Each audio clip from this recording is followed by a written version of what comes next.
यहाँ जो लोग मौजूद हैं, डेविड ये आपसे अकेले में बात करना चाहते हैं।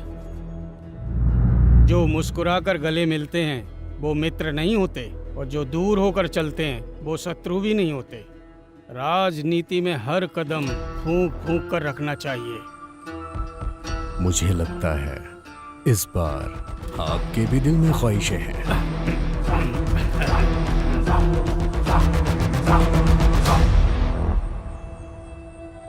देखिए, इस बीच वाली उंगली से उस लिफाफे को ऐसे पकड़ के मैंने अनंत कृष्णन जी के हाथ में दे दिया।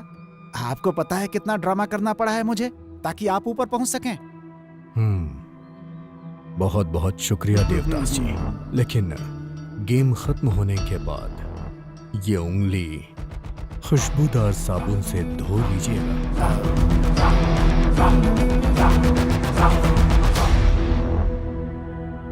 सिर्फ इस बार तुम रुक जाओ। मेरी बस एक ख्वाहिश बची है, वो है मुख्यमंत्री बनना। मुझे जो भी अधिकार मिलेंगे उन सारे अधिकारों की पावर ऑफ अटॉर्नी तुम्हारी होगी। बस इस बार पीछे हट जाओ। मैं जानता हूं, लेकिन उससे पहले अपने बीवी और भाई के नाम राजमुंद्री में 2000 एकड़ की जायदाद पे जो मॉडल टाउन बनने वाला है, सुना है उसका वेयर हाउस इंटरनेशनल लेवल का है। उसके बारे में मुझे मीडिया के सामने इंटरव्यू देने की इजाजत देनी होगी। इजाजत मिल जाएगी ना?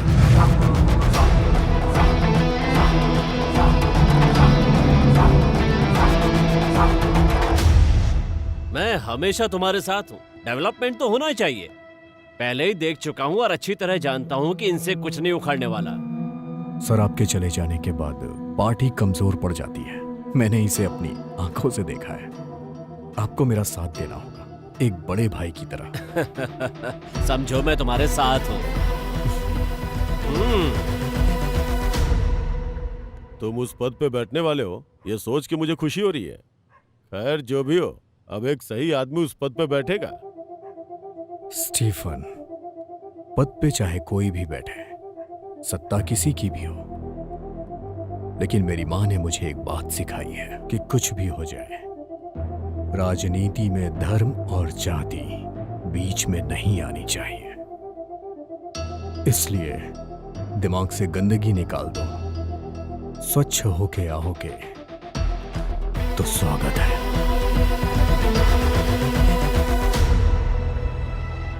वैसे भी हमारी पार्टी ऑलरेडी 50 टुकड़ों में बट के बिखर चुकी है। किसी भी ग्लू या फिर सेलोटेप से चिपकाए बगैर क्या हम मिलकर एक साथ होके एक नई नीति नहीं बना सकते? वैसे भी इस राज्य को चलाने के लिए कॉरपोरेट के कुछ बड़े नाम और 49 एमएलएज मेरे साथ हैं। फिर भी जरूरत पड़ी तो हम कोशिश करके कुछ और लोग भी इकट्ठे कर सकते हैं। और मुझे लगता है कि यहां जितने भी लोग हैं उन्हें इसमें कोई तकलीफ नहीं होगी। अगर हम एक साथ मिल के चले तो यहां सत्ता हमारी ही होगी। मुझसे भी ज्यादा जानकार आप हैं सर, इन्हें सब कुछ समझा दीजिए ना, फुल डिटेल में प्लीज।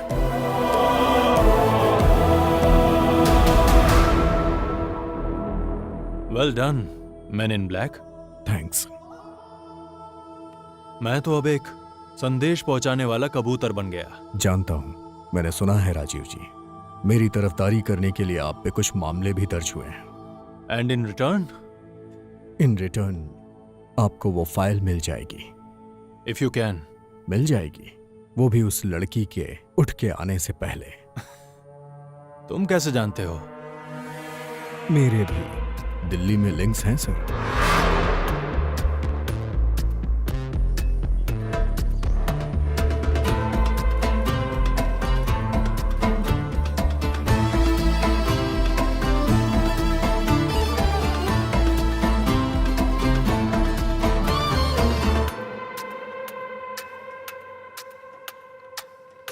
डेविड, कैसे हो? मुझे तुझसे मिलना है।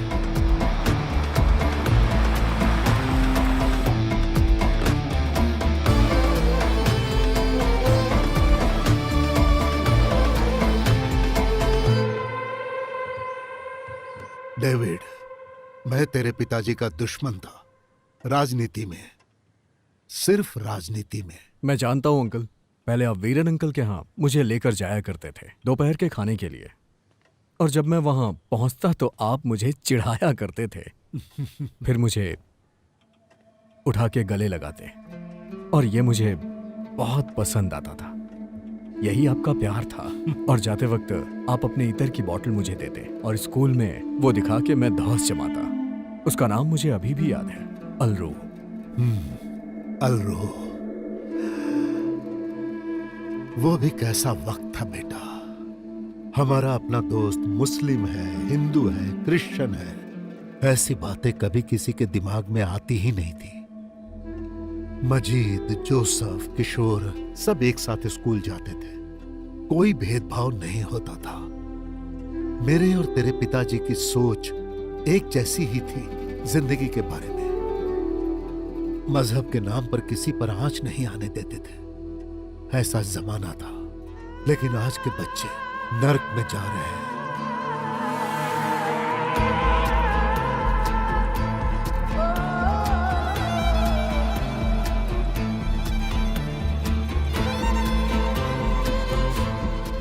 वही महक, अलरू। मुझे पिताजी की याद दिला दी। इस बेटे को याद रखिएगा।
तुम्हें आज ही रूम खाली करना होगा।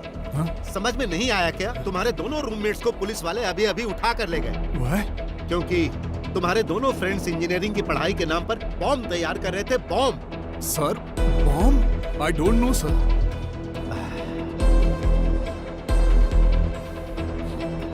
लेकिन तुम उनकी तरह नहीं हो। तुम्हारे बारे में मैं अच्छे से जानता हूँ, पर फिर भी तुम्हें यहाँ रहने की इजाजत नहीं दे सकता।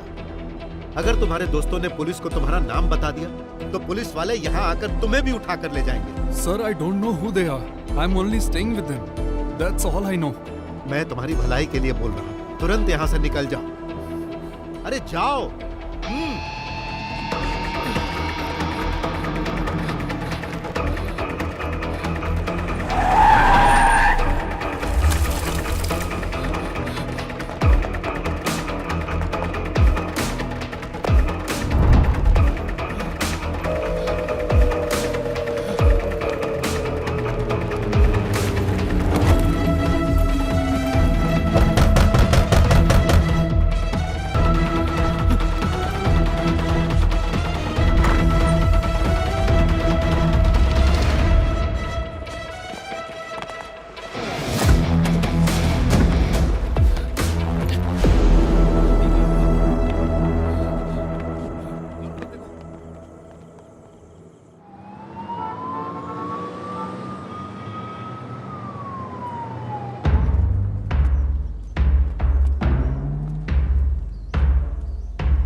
हमारे प्रजातांत्रिक देश में सही मायने में उत्सव का दिन कहा जाए तो वो चुनाव का दिन होता है। केरला अगले चुनाव प्रक्रिया में है।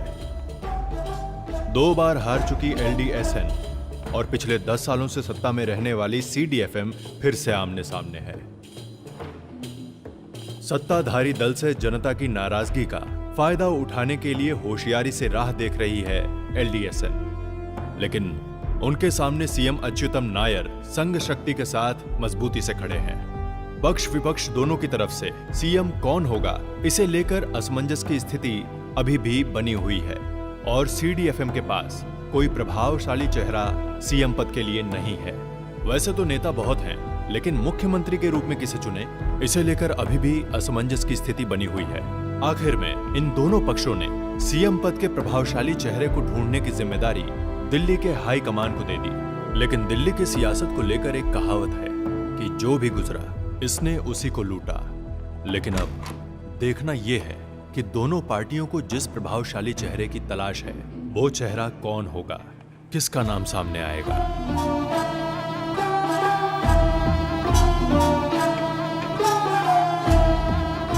This is for Anant Krishnan, sir. Madam, I want to meet Rajiv ji. You can't meet him today. Mr. Rajiv is in meditation. अरे कुछ तो अलग बोलो मेरी प्यारी बहना। उनको लकवा मार गया है, पेट में दर्द है। जब से दिल्ली आया हूँ तब से यही सुन रहा हूँ, meditation. Did you say anything?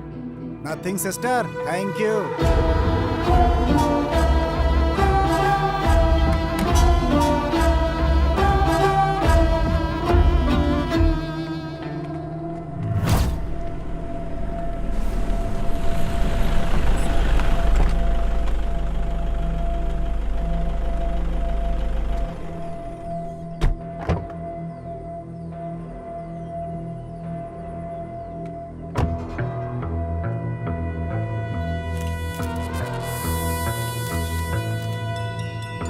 हाँ सर, आ गए। देता हूँ सर, देवदास है।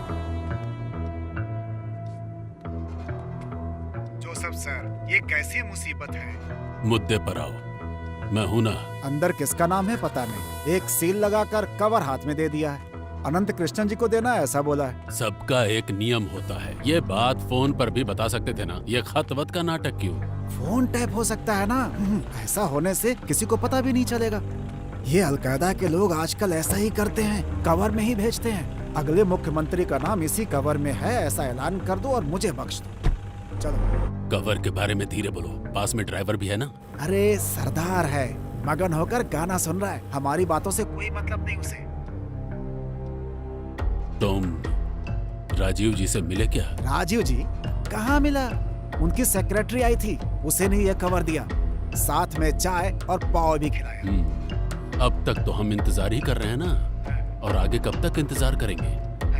तुम जरा उस कवर को खोलकर अंदर क्या है वो देखकर बता सकते हो क्या? अरे देखने की क्या जरूरत है? मुझसे कोई पूछेगा तो यही कहूंगा कि आप ही CDF से CM के कैंडिडेट हो सकते हैं। फिर ये फालतू का खेल किस लिए बना? देखते हैं हम। तुम्हें कुछ पता चले तो फोन करो। हाँ ठीक है।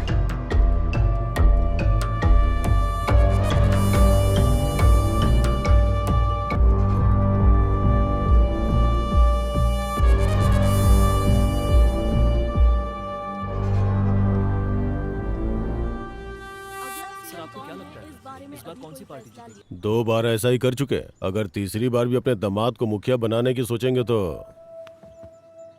अगर सोच लिया तो तुम खुद ही देख लेना। पहले जैसा मजबूत सपोर्ट अब नहीं रहा। अगर हमने भी दबाव डाल दिया तो घंटा कुछ नहीं होगा। कोई कितना भी दबाव डाल ले, अच्युतम नायर जैसा सोच रहे वैसा ही होगा। आज भी पार्टी उनके इशारे पर ही चलती है। अभी जिसको जो बोलना है बोल ले। वो जो सोचते हैं वही पॉलिटिक्स है। वो जो बोलते हैं वही कानून है। केरला सरकार is equal to Achyutam Nair.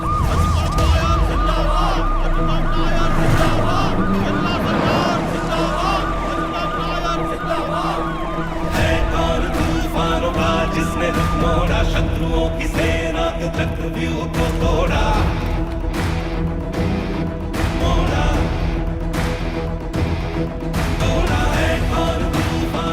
महोदय, हमें वो किताब मिल गई है, ये लीजिए।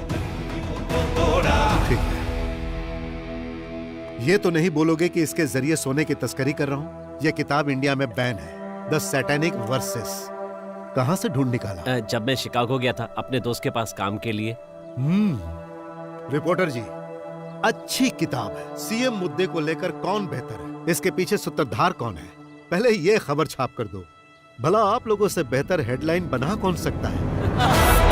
चलो आओ। नमस्ते नमस्ते। अब इतना भी ज्यादा मत झुको नायर। आखिर कब तक लोगों के सामने झुकोगे? झुकने का परिणाम कुमार भाई जैसे ईमानदार नेता झेल चुके हैं। सीना तान कर खड़े रहो। You are a communist.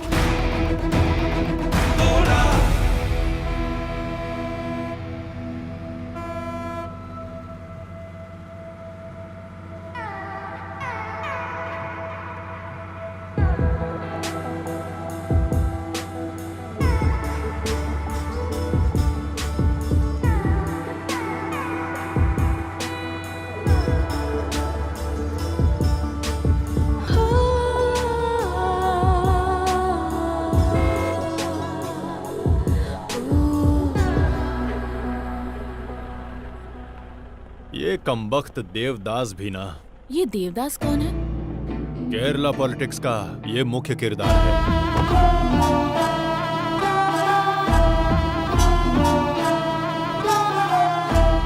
कमबख्त, इसमें किसका नाम हो सकता है? एमपी के क्वार्टर में दिखना ठीक नहीं है। गो।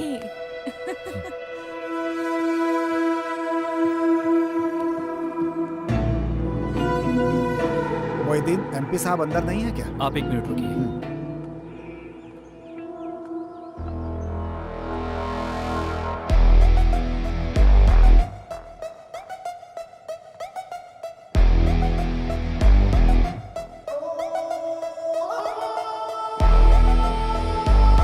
ठीक है, तो फिर अब मैं फोन करूंगा।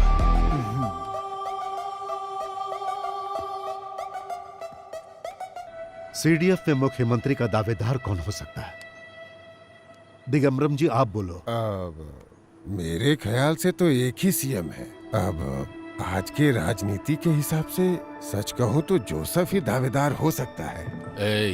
यही बात तो नॉर्थ के लोग भी चर्चा कर रहे हैं। पहली बार इस बारे में चर्चा हुई तब हमारी उम्मीद कुछ और थी। बाद में तो जैसे सारी उम्मीद पर पानी ही फिर गया।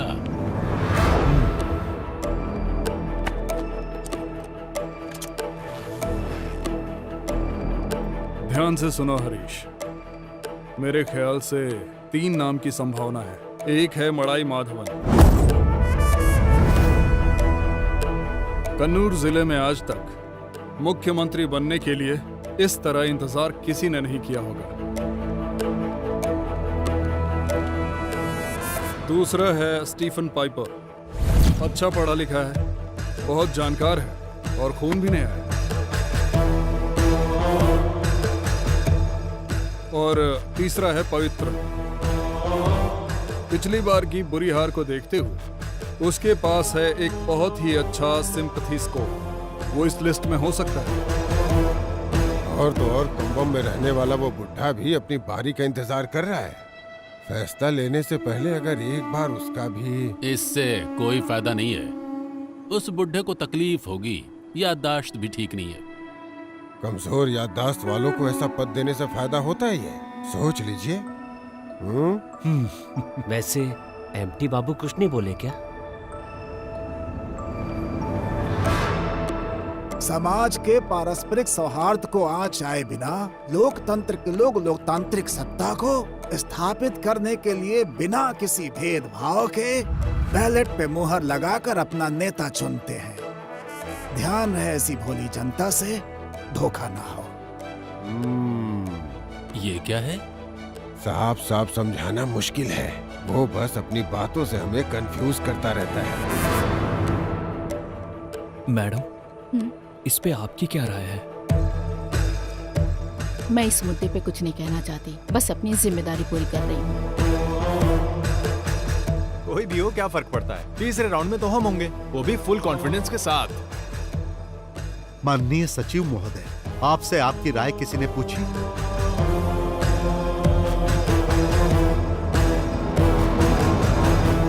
प्यारे दोस्तों, मुझे तो लग रहा है कि ऐसे हम किसी भी एक नाम पर एक मत नहीं हो पाएंगे और दिल्ली वाले बेवकूफों को समझ में आएगा कि यहां पर कोई ऐसा चेहरा नहीं है। इसीलिए मैं इस बार एक काले घोड़े को उतारने के लिए सोच रहा हूं।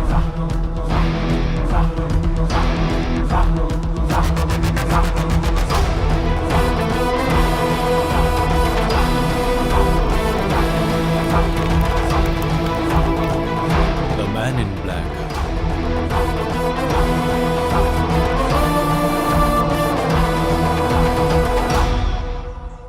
जब देखो मुंह उठाकर चले आते हैं, इनको जरा भी अकल नहीं है। कुछ करिए जाइए। अरे आप क्या कर रहे हैं? आप भी जाइए, जाइए। अरे उठो ना, जाओ। आप सुबह से काम कर रहे हैं, उन्हें भी आराम चाहिए। जाइए।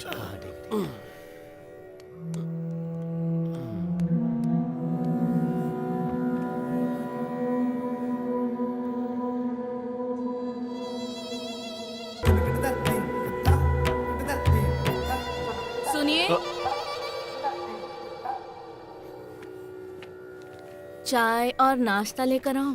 जरा मुझे सुकून से काम तो करने दो। हमारे देश में आज तक इस तरह का मामला कभी नहीं आया। अभी परेशान मत करो मुझे। सॉरी इसके लिए। सॉरी किस लिए? मैं बीच में उठ नहीं सकता ना। तुम जाके तैयार करो।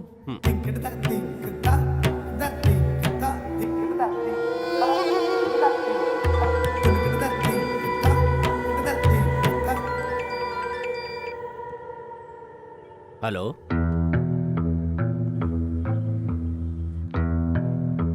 आप चिंता मत कीजिए, हम कोई रास्ता निकाल लेंगे। मैं अभी आता हूं।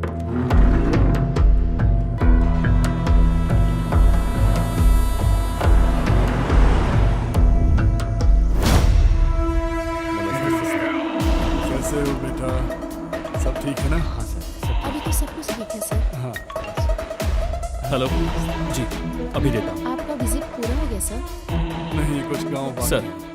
आपके लिए फोन है। Hello sir, Pavithran sir line पर है। हाँ पवित्रन। हाँ आनंद कृष्णन सर, कुछ पता चला क्या? तू नहीं है। फिर कौन है? पवित्रन, तुम्हें याद है कि जिस तरह से बचपन में तुम खेल में मेरा साथ देते थे, उसी तरह से तुम्हें आज भी मेरा साथ देना चाहिए ताकि मैं मुख्यमंत्री पद का कैंडिडेट बन सकूं। मैं ऐसा सोचता हूं। आखिर ये क्या है सर? अपना दिमाग खराब करके मैं समाज सेवा के नाम पर बीच जंगल में आकर छेल रहा हूं और आप मुझसे ऐसे बात कर रहे हैं? जब उन्होंने मुझसे कहा था कि कोई नौजवान सीएम कैंडिडेट चाहिए तो मैंने तेरा ही नाम लिख कर दिया था, और ये मैंने सोच समझ कर कहा था। तू भले ही मेरा यकीन न करे, पर सच यही है। मैं नहीं हूं तो कौन है? स्टीफन भाई हैं क्या? वो भी नहीं है। फिर कौन?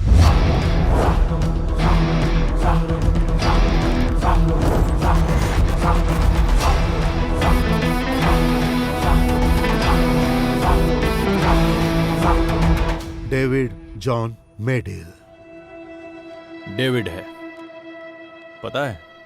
या उसे सीएम कैंडिडेट बनाने के लिए कोई तो वजह होनी चाहिए, स्पेशली जो 2 बार सीएम की कुर्सी संभालने वाले अच्युतम नायर को पॉलिटिकल टक्कर दे सके। इसका मतलब मंच पे भाषण देकर यहाँ वहाँ से कुछ पैसों का जुगाड़ कर रखा है। जब पहली बार सुना तो मुझे भी अजीब लगा, but later there is the reason behind the settle. इस आदमी को हाई कमान ने चूज किया है, कोई तो ठोस वजह होगी। उसके पीछे सालों से नमक का एहसान मानने वाले वफादार हैं, और उनके लिए ही लड़ते हुए जॉन मेडिल मरा था। एक हिसाब से वो कम्युनिस्ट के नेता थे। उस डेविड के पिता जॉन मेडिल सर, एक दुर्घटना में उनकी मौत हो गई थी। केरला के पॉलिटिकल हिस्ट्री में वो कोई दुर्घटना ही थी या एक सोची समझी साजिश, इसके 2 वर्जन हैं। उस कार के अंदर 25 साल का एक और इंसान था। यह किसी ने नहीं जाना कि वो एक दुर्घटना है या जानबूझकर उस घटना को अंजाम दिया गया है। जब जॉन अपनी आंखें बंद कर रहा था, तब शायद उसकी आंखें कुछ जिम्मेदार लोगों को पहचानने की कोशिश कर रही थी। अरे ये आप कैसी बातें कर रहे हैं? क्या हुआ?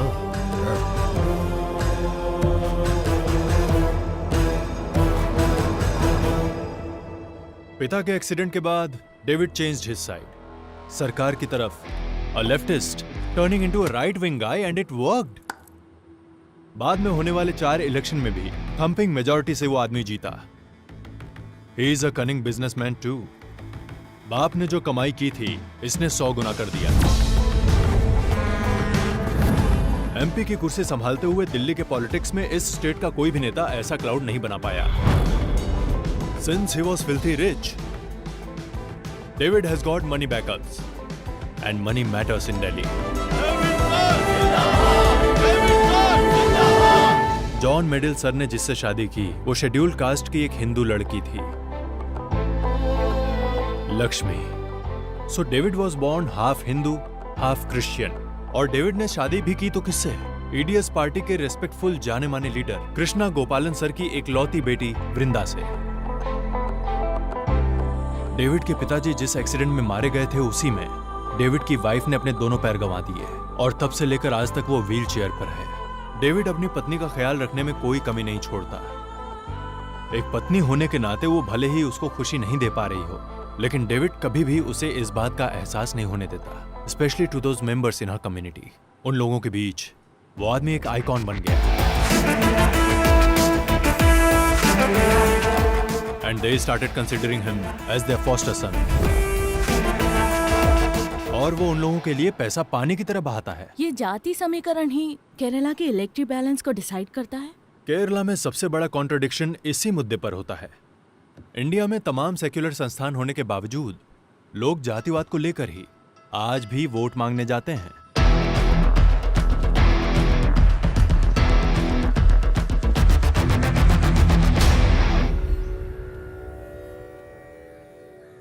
जेम्स, अच्छे हो ना तुम? बोलिए साहब। तुम्हारी मदद चाहिए। किस तरह की मदद चाहिए साहब, बोलिए ना। तुम लोगों ने वो डेविड मेडिल के बारे में कुछ लिखा था ना, वो लड़की उस कमबख्त की बीवी के साथ, उसकी पूरी डिटेल्स मुझे चाहिए। अरे साहब क्या बताऊं, उस दिन जो मारपीट का मामला हुआ था उसके बाद उसकी बीवी के बारे में क्या कहूं। उससे उन लोगों ने कहीं का भी नहीं छोड़ा। वो पूरी तरह टूट चुकी है सर। दरअसल मैं उसके बारे में बात ही नहीं करना चाहता। बाकी आप जो कहेंगे मैं सब करने को तैयार। बकवास मत करो, फोन रखो। क्या हो गया? ये डेविड कुछ ज्यादा ही लड़कीबाज है ना? ऐसा कौन है जिसे नहीं चाहिए? सबको वो चाहिए। कुछ लोगों को रास आता है और कुछ को नहीं आता। मुझे तो रास आता है।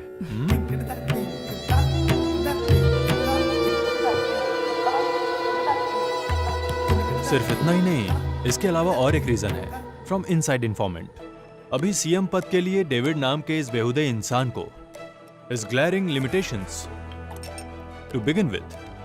जैसा मैंने पहले बोला था, he is way with women. और तुम्हें पता है कि इस मुकाम तक पहुंचने के लिए डेविड ने 10 सालों तक संघर्ष किया है।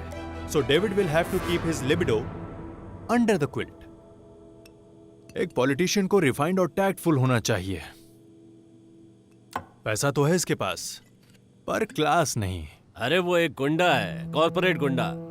उस हरामखोर को हमारी पार्टी के हाईकमान अच्युतम नायर उतारने वाले। वो पार्टी को डुबोएगा। साहब खुद ही अपने पैरों पर कुल्हाड़ी मार रहे हैं।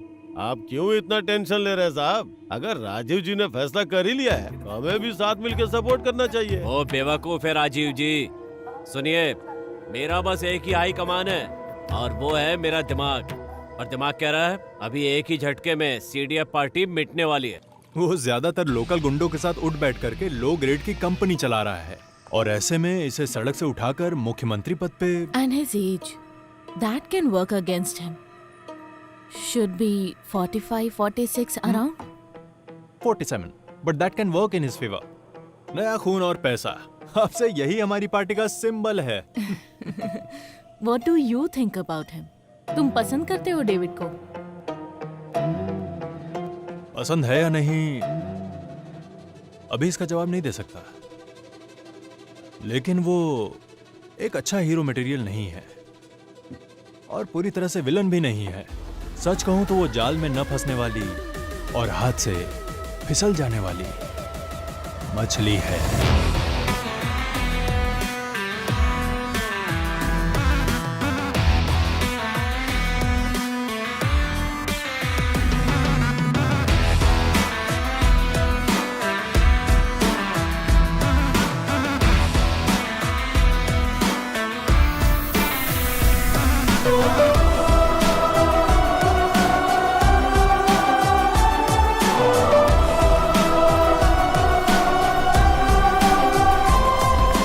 इतने सालों तक जिसका इंतजार किया, साजिश करके जाल बिछाया, बस इसी मौके के लिए। इसे हल्के में लेना सही नहीं होगा, क्योंकि उसे रोकना आसान नहीं है। ये पैसे दिखाकर पार्टी से पद खरीद रहा है। हाई कमान इसी वजह से कंफ्यूज हो गया है। मेरे भाई अभी भी तुम्हारा दिल नहीं मान रहा ना? कल रात को मैंने भी गिनती की है, तुमको मिलाकर 17 पार्टियां हैं हमारे अलायंस में। 17, समझ गए? डेविड को मैं संभालूंगा। उसे पहचानने में मुझे आसानी होगी, क्योंकि लोग मुझे भी गुंडे के रूप में जानते हैं और उसे भी। बस एक ही फर्क है तुम में, तुम्हारी गुंडागर्दी बनावटी है, उसकी ओरिजिनल है। वो किसी से डरने वाला नहीं है। तो मड़ाई सर, आप उस कालिया के साथ हैं। ठीक कह रहे हो, इसमें सोचने की क्या बात है। उसके साथ रहेंगे तो पार्टी में फंड की कमी नहीं होगी। थक चुका हूँ दूसरों के सामने हाथ फैला फैला कर। आनंद सर, आपने कुछ नहीं कहा। उसे आने तो दो। डेविड को मैं पार्टी के लिए अच्छे से कन्विंस कर सकती हूँ। वो सिर्फ पैसों के पीछे नहीं भागता, बल्कि पिछले 10 सालों से उन लोगों के बीच रह के उनकी मदद कर रहा है, और हमें उसके काम को इस तरह से नजरअंदाज नहीं करना चाहिए। किसको कितना दिया ये हम नहीं जानते, लेकिन जो ड्रामा चल रहा है इसकी वजह क्या है वो पता चल गई है। हेलो, तुम जैसा नीच इंसान ही ऐसा एटीट्यूड दिखा सकता है। अरे मुझसे ऐसे कैसे बात कर सकती है? हो जाओ मेरी बहना। निकल यहाँ से। मेरे प्यारे पवित्रन बखेड़ा खड़ा मत करो यार। लोग ऐसे ही हमें भिखारी पार्टी नहीं बोलते। पैसे कम, गर्मी ज्यादा। हो हल्ला मचाकर पत्रकारों को निमंत्रण मत दो, वरना हम सब अनाथ हो जाएंगे। बात समझ में आई सबको?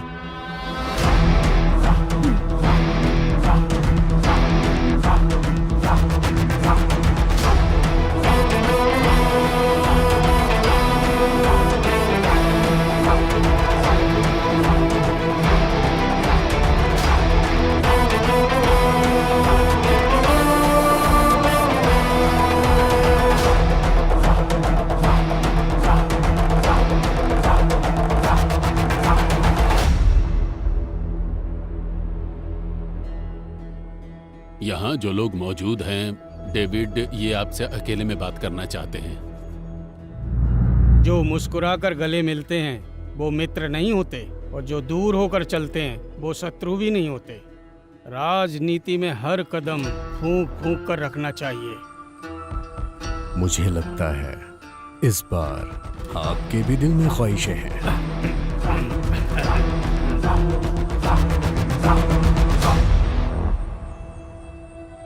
देखिए, इस बीच वाली उंगली से उस लिफाफे को ऐसे पकड़ के मैंने अनंत कृष्णन जी के हाथ में दे दिया। आपको पता है कितना ड्रामा करना पड़ा है मुझे, ताकि आप ऊपर पहुंच सकें। बहुत बहुत शुक्रिया देवदास जी, लेकिन गेम खत्म होने के बाद ये उंगली खुशबूदार साबुन से धो लीजिएगा।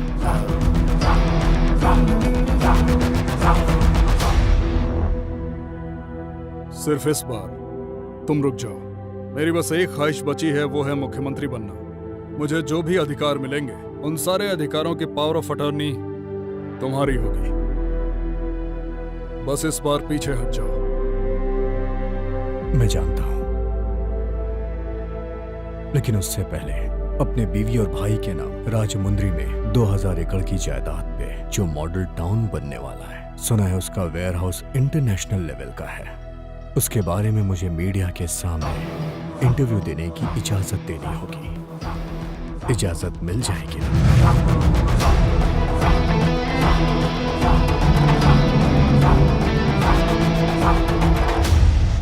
मैं हमेशा तुम्हारे साथ हूँ। डेवलपमेंट तो होना ही चाहिए। पहले ही देख चुका हूँ और अच्छी तरह जानता हूँ कि इनसे कुछ नहीं उखाड़ने वाला। सर, आपके चले जाने के बाद पार्टी कमजोर पड़ जाती है। मैंने इसे अपनी आंखों से देखा है। आपको मेरा साथ देना होगा, एक बड़े भाई की तरह। समझो मैं तुम्हारे साथ हूँ। तुम उस पद पे बैठने वाले हो, ये सोच के मुझे खुशी हो रही है। खैर जो भी हो, अब एक सही आदमी उस पद पे बैठेगा। स्टीफन, पद पे चाहे कोई भी बैठे, सत्ता किसी की भी हो, लेकिन मेरी माँ ने मुझे एक बात सिखाई है कि कुछ भी हो जाए, राजनीति में धर्म और जाति बीच में नहीं आनी चाहिए। इसलिए दिमाग से गंदगी निकाल दो। स्वच्छ होके आओगे तो स्वागत है।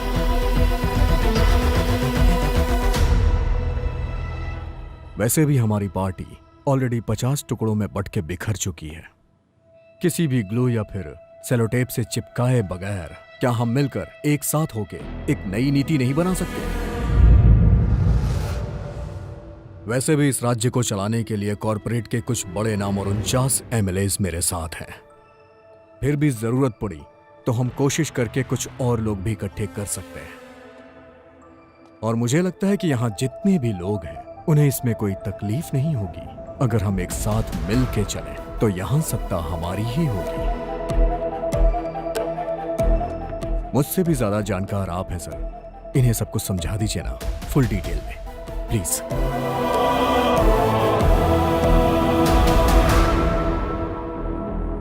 Well done man in black. Thanks.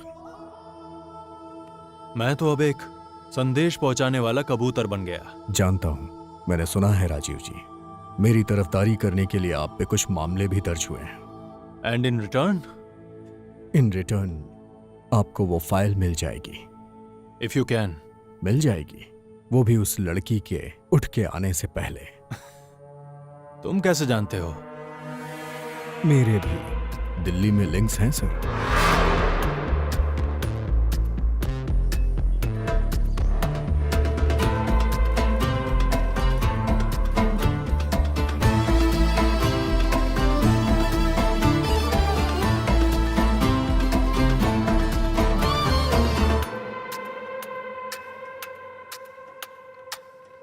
David, कैसे हो? मुझे तुझसे मिलना है।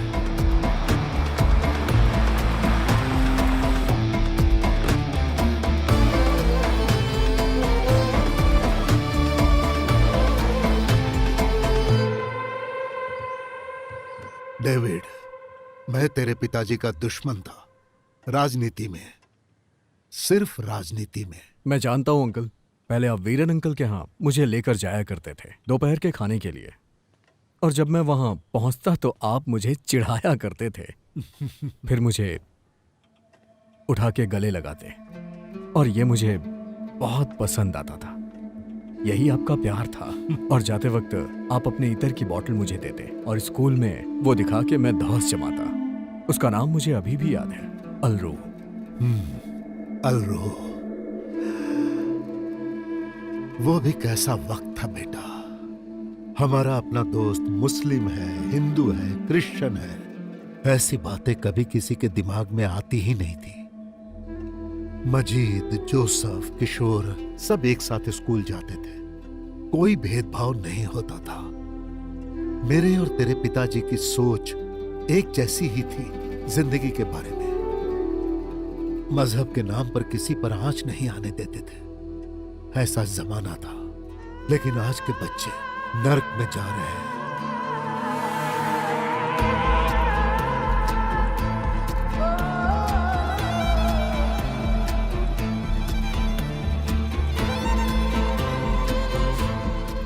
वही महक, अलरू। मुझे पिताजी की याद दिला दी। इस बेटे को याद रखिएगा।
मैंने उसे फोन करने की बहुत कोशिश की पर उसने मेरा फोन ही नहीं उठाया। हाँ तो बाप की बिगड़ी औलाद ऐसी होती है। मैं आपके पिताजी की नहीं अपने बाप की बात कर रहा। Narcotic business is a bad business. ये सब समझने के लिए सेंस होना चाहिए, सेंसिटिव होना चाहिए, सेंसिबिलिटी भी होनी चाहिए। इस तरह के 2-4 पंच डायलॉग है ना, आप मुझसे सीख लीजिए और मौका मिलने पे डायलॉग चिपका कर तालियां बटो लेना। वो वहाँ लाइट दिख रही है वो ना? तो अपने राघव की दुकान है ना? हाँ। वहाँ जाके गरम गरम डोसा हाँ। और सांबर लेकर आओ। पर मुझे तो नहीं खाना। मुझे चाहिए। आपको चाहिए? ओह, कुछ कहो तो बस काम पे लगा देते हैं।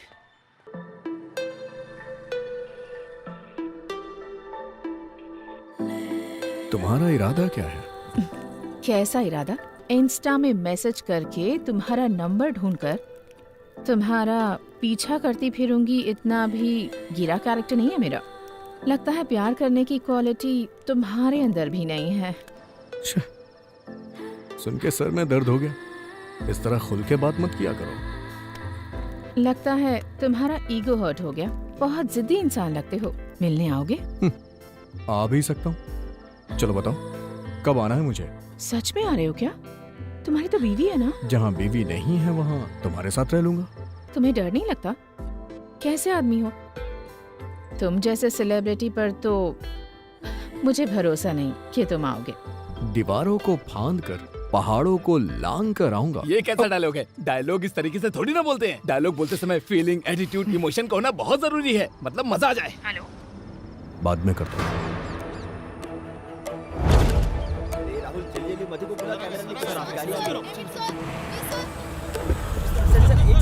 सर अगला सीएम कौन बनने वाला है सर? चलो ठीक है, मैं घर पहुंच गया। फोन करता हूँ। हाँ ठीक है। मैं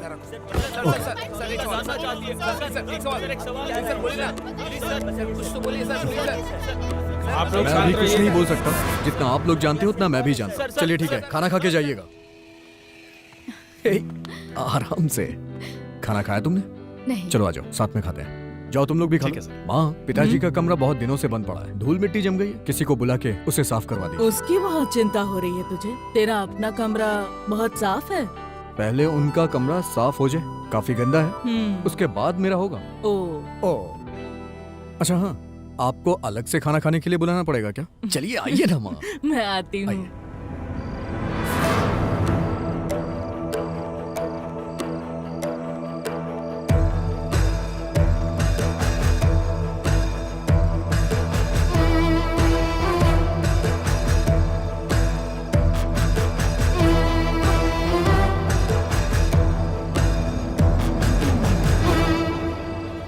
सो अल्टीमेटली गफूर 25 सीटों का इकलौता मालिक है।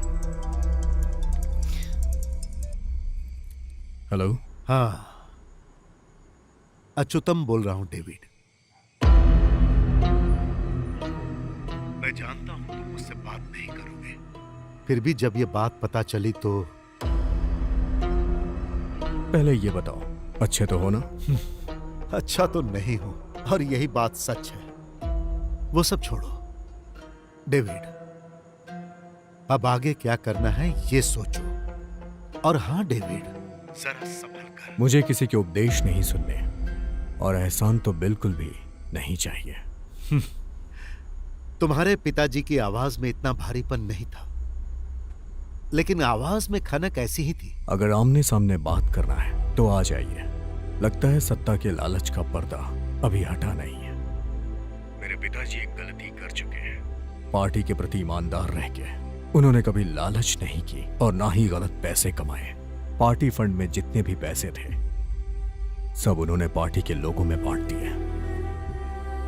पापा ने जाते वक्त मुझसे एक बात कही थी, कोई चाहे कितना भी खास हो, कितना भी करीबी हो, उस पे कभी भी भरोसा मत करना। तुम अभी भी शक करते हो ना डेविड? मुझ पर भी ना? मेरा शक तो कब का खत्म हो चुका है, लेकिन मामला बहुत गंभीर है और वही मेरा डर है। बेटा सुनो, मैं फोन रखूं क्या? इस हिचकिचाहट में आपका प्यार दिख रहा है और वो मुझे नहीं चाहिए।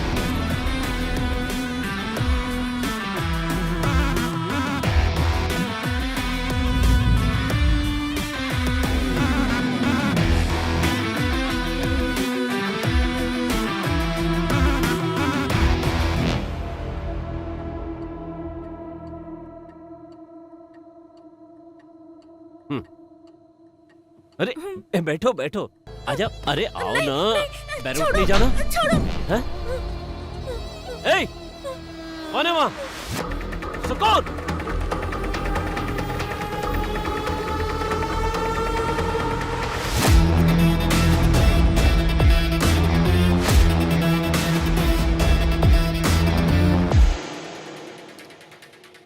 मेडल के परिवार में एक और बंदा है, डेविड का भाई एंटनी मेडल।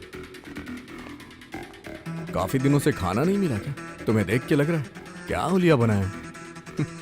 मेरा हुलिया देख रहे पर अपना नहीं देख रहे।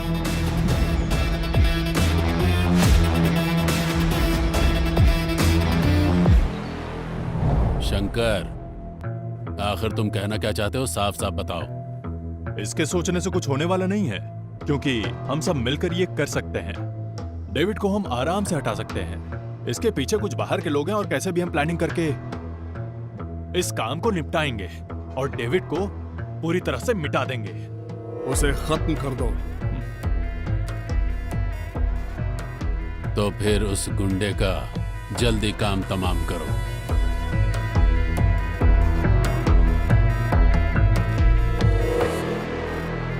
ये देखिए screenshots. They are doing rounds in our family groups. David अपनी आधी उम्र की लड़कियों के साथ फ्लर्ट कर रहा है। ये बहुत ही शर्म की बात है। आप इस बारे में उनसे बात कीजिए। वो इसी लड़की के साथ फ्लर्ट कर रहा है ना?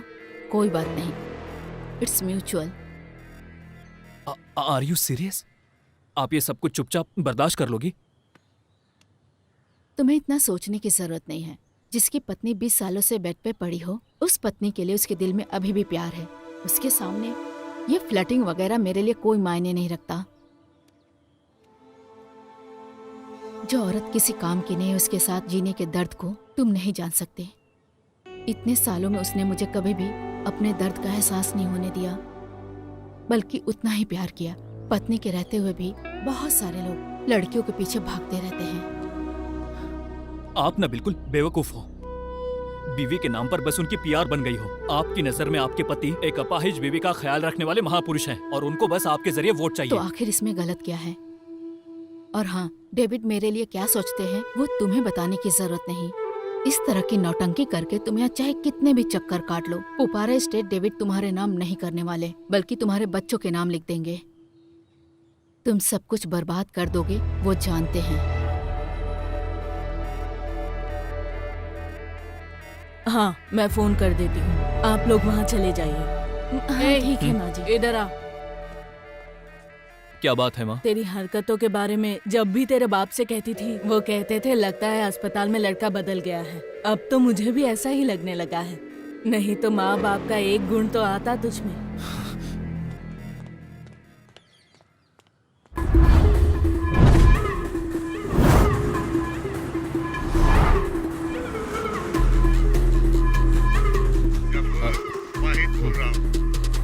वाहिद भाई, ये कौन सा नंबर है?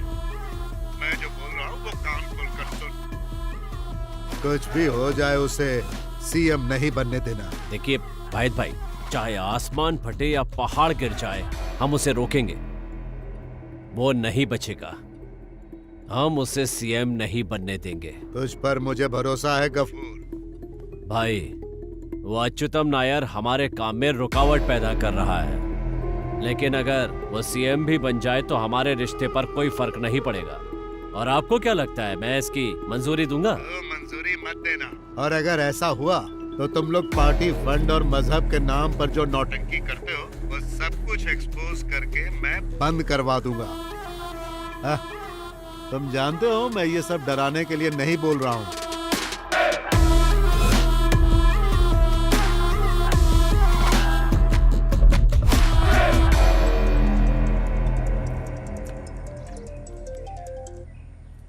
हेलो।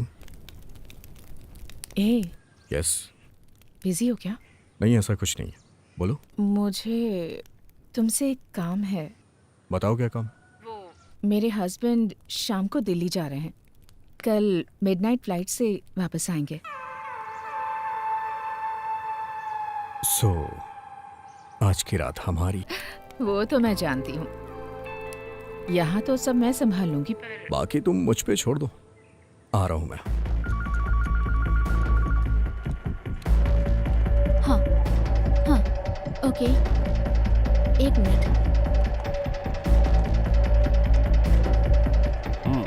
एक्सक्यूज मी सर, एक एक्सक्लूसिव न्यूज़ है सर। Yes? वो कह रहे हैं कि सिर्फ आपसे ही बात करेंगे। I want to talk to the MD of this channel. Am I speaking with right person? Yes speaking. Actually sir, मैंने आपको एक न्यूज़ देने के लिए फोन किया है। कल सुबह केरला की सबसे बड़ी ब्रेकिंग न्यूज़ रिलीज करने के लिए क्या आप तैयार हो? Keep your fire supporters ready sir. You are the only one who can pull it off. Exclusively. सुधी, यस सर। इस कॉल के नंबर को जरा ट्रेस करो इमीडिएटली। Sure sir.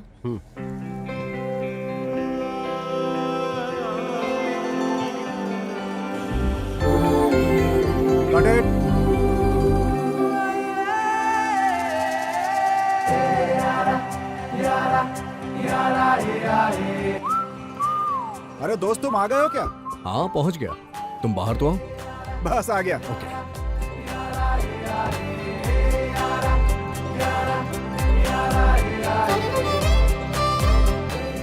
मामला सब ठीक है, लेकिन इतना रिस्क लेना जरूरी है क्या?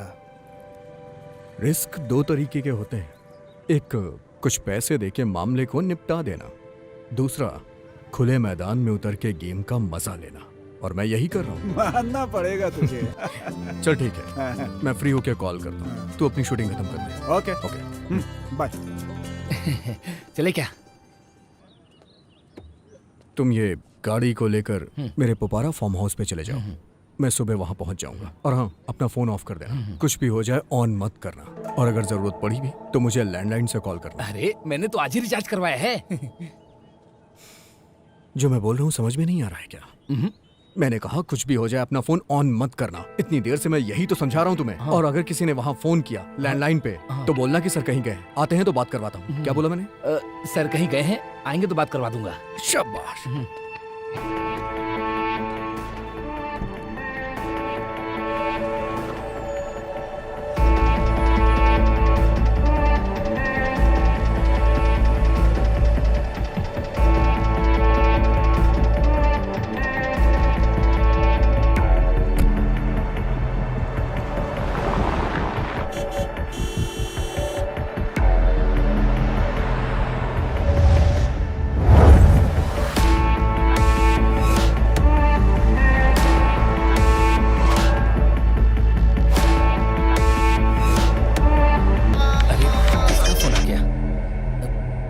हेलो, तुमसे मैंने कहा था ना कि फोन ऑफ कर देना, बेवकूफ। मेरा फोन तो ऑफ ही है सर। क्या कहा?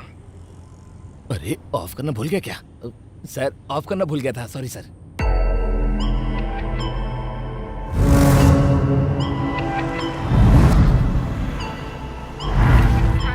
Hey, I'm on my way. क्यों ना हम इस प्लान को कैंसिल कर दें? इसके बारे में तो सोचकर ही मेरे हाथ पैर कांप रहे हैं। अरे डर क्यों रही हो? पति दिल्ली पहुंच गए हैं, ये कंफर्म कर लो। नौकरों को छुट्टी दे दो। और ध्यान रखना कि घर पे रिपोर्टर्स ना आए। और क्या चाहिए? वो सब तो ठीक है, फिर भी हे, इतनी शानदार रात हमें सामने से मिल रही है और तुम उसे ठुकरा रही हो। Bye, drive safe.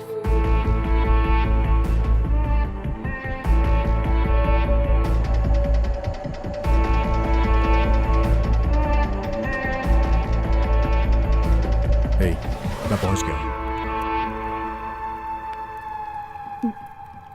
आसपास नजर घुमा लो, कहीं कोई देख तो नहीं रहा ना? अरे क्या हो गया यार? डेविड सर की गाड़ी लग रही है। अरे जरा देखो तो। यहाँ पर आओ। डेविड सर का ड्राइवर यहाँ पर पड़ा है। क्या? ये देखो, उठाओ उठाओ उठाओ जल्दी उठाओ।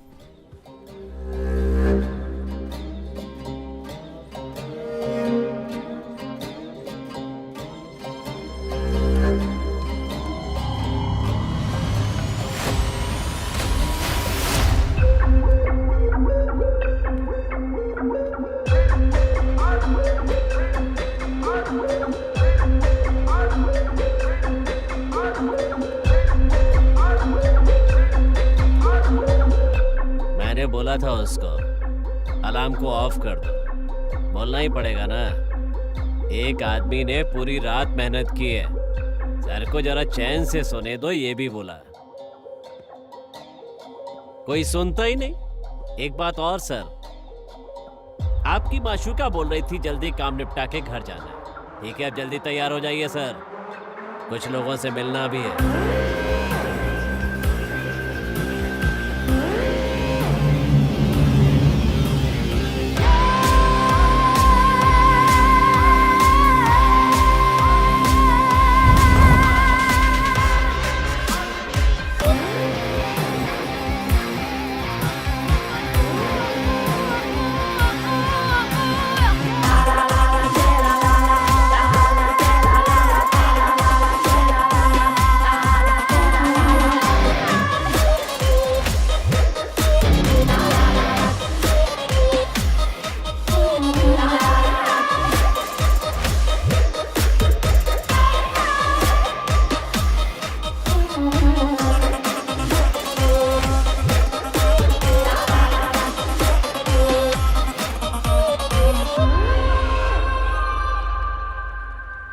उसे दूध पिला के सुला दिया है। यहाँ का क्लाइमेट उसे सूट नहीं कर रहा। ये जगह बहुत ही मायूस है। सर, आप सुबह सुबह क्या लेते हैं? काली चाय या कॉफी चाहिए? क्या ढूंढ रहे हैं सर? मेरी धोती। अब धोती क्यों चाहिए? ये रही धोती। लीजिए। ओह, हमने कुछ नहीं देखा और आगे भी नहीं देखेंगे अगर चाहो तो। बस वैसा ही करते रहिए जैसा हम कह रहे हैं, वरना पूरी दुनिया देखेगी।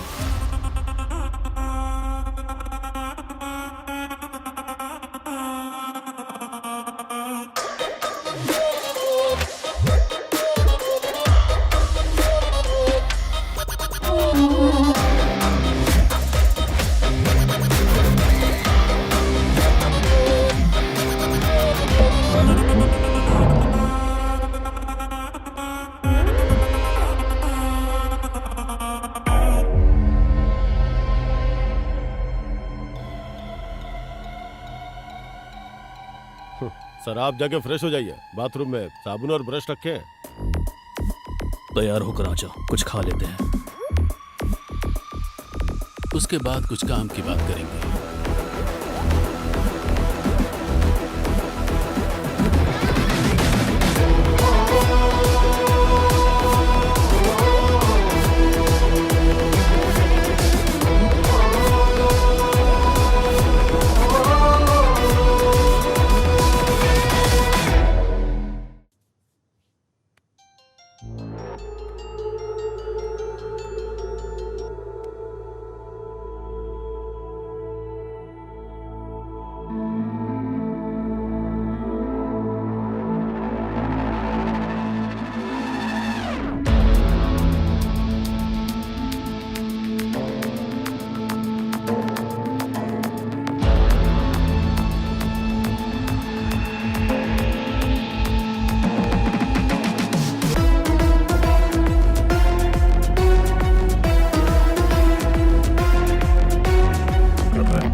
तुम लोग कौन हो मैं नहीं जानता, तुम्हें क्या चाहिए वो भी नहीं जानता। मैं बस इतना जानता हूं कि यहां मैं आके फंस गया हूं, जिससे तुम लोग मान जाओ।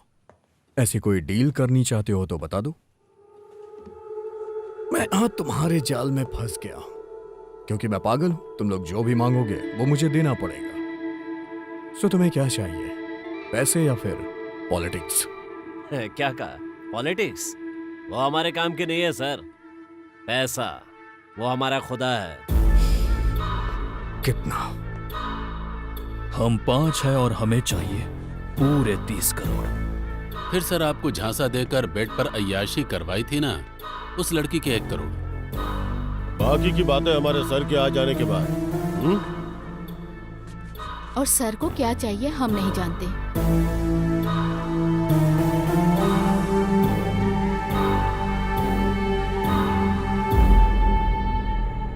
इसके पीछे आखिर है कौन? जब आएगा तो देख लेना, ठीक है? आरंभ है फिर से युद्ध का महोत्सव, हर तरफ सजी देखो रुदलों की सेनाएं, हर कदम पे षड्यंत्रों के बुझे हैं जाल, ऐसे इन शिकारियों से कैसे कोई भी बच पाए। हलचल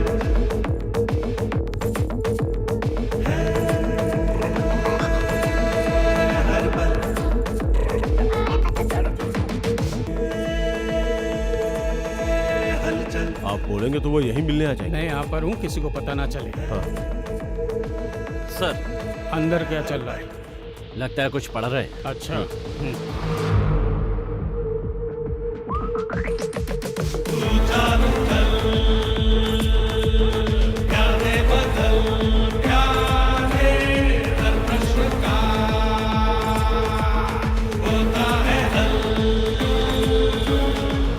क्या बात है ईशान?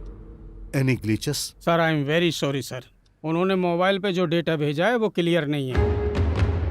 सर हमें वो कैमरा मिल जाता तो बहुत ही अच्छा होता।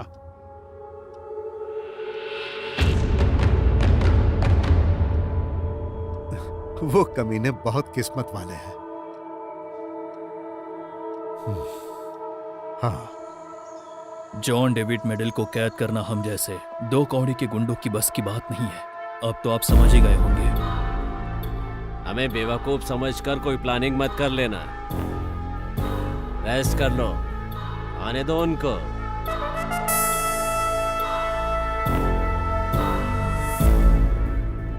सर उस नंबर को ट्रेस किया है बट हम लोग कंफ्यूज हैं। Tower location is Visakhapatnam but number को फिलीपींस से लिया गया है। ये लोकल कॉलिंग कार्ड है वहाँ का।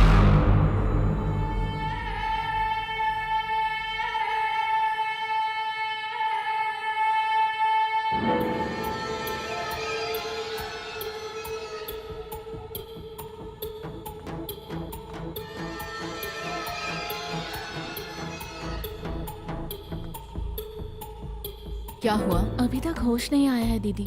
यहाँ पुलिस वाले उनको घेरे हुए हैं, डॉक्टर से कुछ बात कर रहे हैं। पॉल को होश आते ही मुझे कॉल करने को कहना। हाँ ठीक है दीदी। और हाँ, मैंने फोन किया था, पुलिस को पता नहीं चलना चाहिए। हाँ ठीक है दीदी।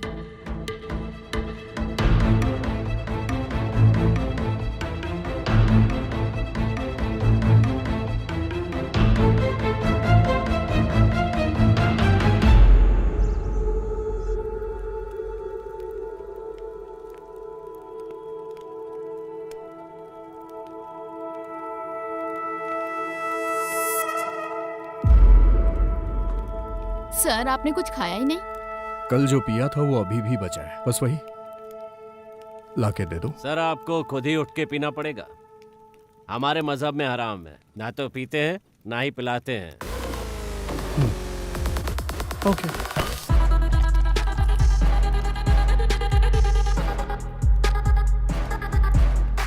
हम में से किसी को तकलीफ ना हो ऐसा मैंने एक सेटलमेंट सोचा है, लेकिन मैं जो भी पैसे तुम्हें दूंगा उसके बाद भी ये क्लिप बाहर नहीं जाएगी, इस बात पे मैं भरोसा कैसे करूं? हम जो वादा करते हैं उससे कभी मुकरते नहीं। यही करना होता तो ये क्लिप खरीदने के लिए हमें हजारों लोग मिल गए होते, ये आप भी जानते हैं। इसलिए उस बारे में सोचकर डरिए मत। 31 करोड़ सर, ये तो आपके बाएं हाथ का मैल है, ये हमें भी मालूम है। पैसा जाए उससे मुझे कोई दिक्कत नहीं, लेकिन पैसे दूं कैसे? आजकल वो अकाउंटेंट होते हैं ना, एक एक पैसे का हिसाब किताब रखते हैं वो लोग। इतनी बड़ी रकम को किसके अकाउंट में ट्रांसफर करूं समझ में नहीं आ रहा है। क्या सोच दिखाएंगे आप लोग, और मैं किस बिना पे आप लोग को दूं? एक चारा है, विदेश का कोई अकाउंट हो तो बताओ, दुबई या स्विस बैंक का। एनआरआई ट्रांसफर हुआ तो और भी आसान होगा। फोन करिए, क्या पता कोई मिल जाए।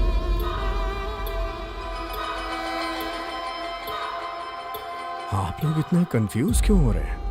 आप लोग के जरिए जिसने ये सब प्लान किया है उसके पास इसका भी हल होगा। हमें कोई कंफ्यूजन नहीं है। हमें जिस आदमी ने काम पर लगाया है ये उससे मिलने की चाल है ना। मेरे भाई ऐसी मेरी कोई चाल नहीं है, मैं तो खुद इन सबसे छुटकारा चाहता हूँ। आप लोगों से ज्यादा टेंशन है मुझे। घर वालों को फोन भी नहीं कर सकता हूँ क्योंकि मेरा फोन आप लोग के पास है।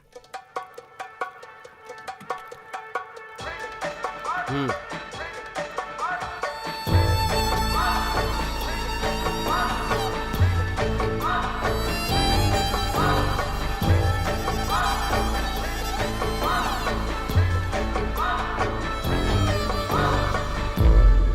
द वे है, 1 घंटे में पहुंच जाएंगे।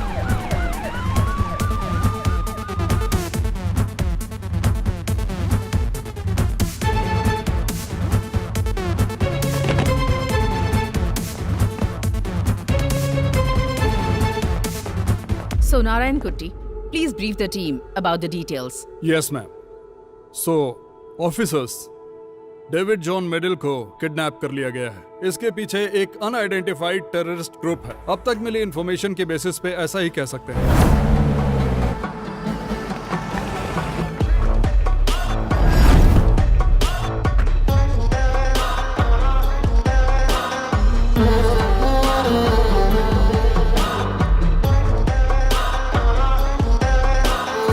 कमिश्नर के पर्सनल मेल में आए हुए मैसेज के मुताबिक 30 करोड़ रुपए का रैंसम मांगा गया है। साथ ही नाथा बॉम्ब ब्लास्ट केस में पकड़े गए मुजरिम यासिर लतीफ एंड तुगलक जमाल, इन्हें हैंडओवर करने की मांग रखी है और उस ईमेल को एक स्टूडेंट के लैपटॉप से भेजा गया है। And that has been done from a village near Visakhapatnam. Alert all stations. Immediately inform the anti-terrorist wing. Yes ma'am. Nasar sir को इन्फॉर्मेशन पास कर दिया है, but right now his phone is out of reach. Try again. Sure ma'am. David John Medal को terrorist लोगों ने kidnap कर लिया है। अभी अभी हमें ऐसी खबर मिली इस है। खबर को ऐसा बताया जा रहा है। ऐसी आशंका है कि इसके पीछे किसी आतंकवादी संगठन का हाथ है।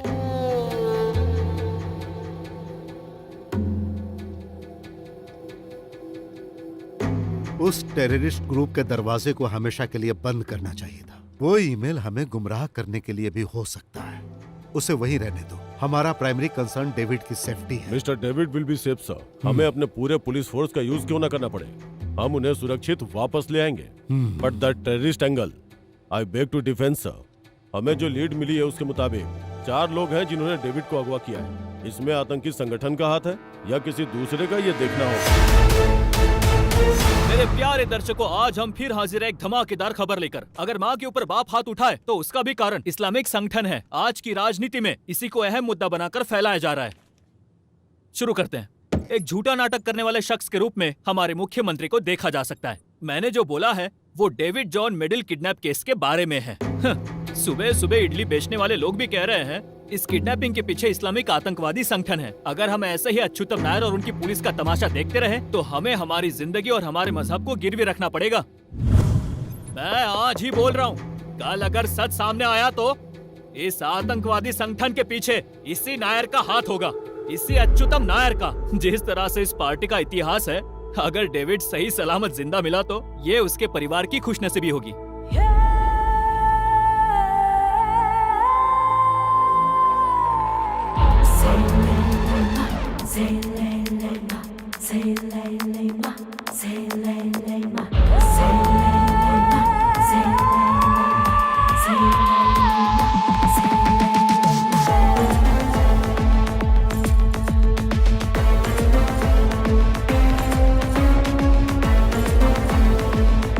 मेरे हस्बैंड आज शाम को दिल्ली जा रहे हैं। मैं आता हूँ। Drive safe.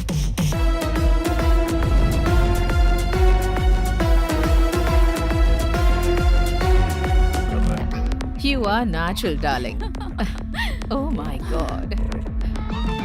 ये तो कंपनी में झाड़ू लगाने के लायक भी नहीं है और ऐसे इंसान को केरला का मुख्यमंत्री बनाने के लिए सोच रहे हैं।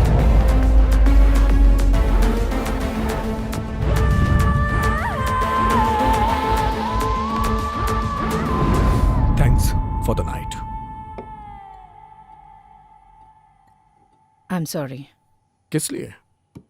जैसा तुम लोगों ने प्लान किया सब वैसा ही हुआ। इसमें बेवकूफ तो मैं बनाऊं ना। बिना प्रॉब्लम के ये काम निपट जाए तो। यस, वैसा ही कुछ मैं ट्राई कर रहा हूं।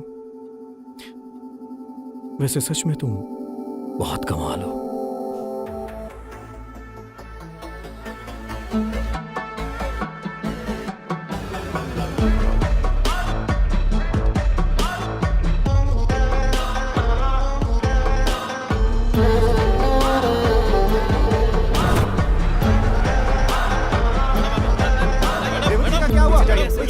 Please please investigation is going on, we will keep you updated.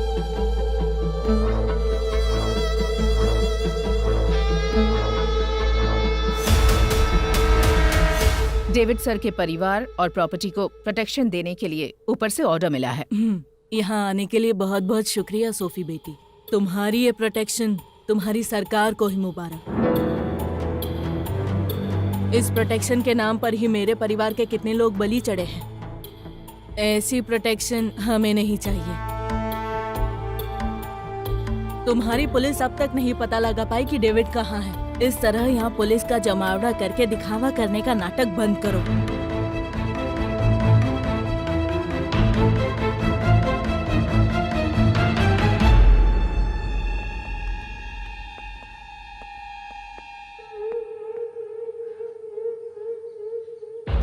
Sir कुछ प्रॉब्लम तो नहीं होगी ना? वैसे एंथनी, तुम्हारे और जोसेफ के बीच में क्या रिश्ता है? बहुत गहरा है क्या?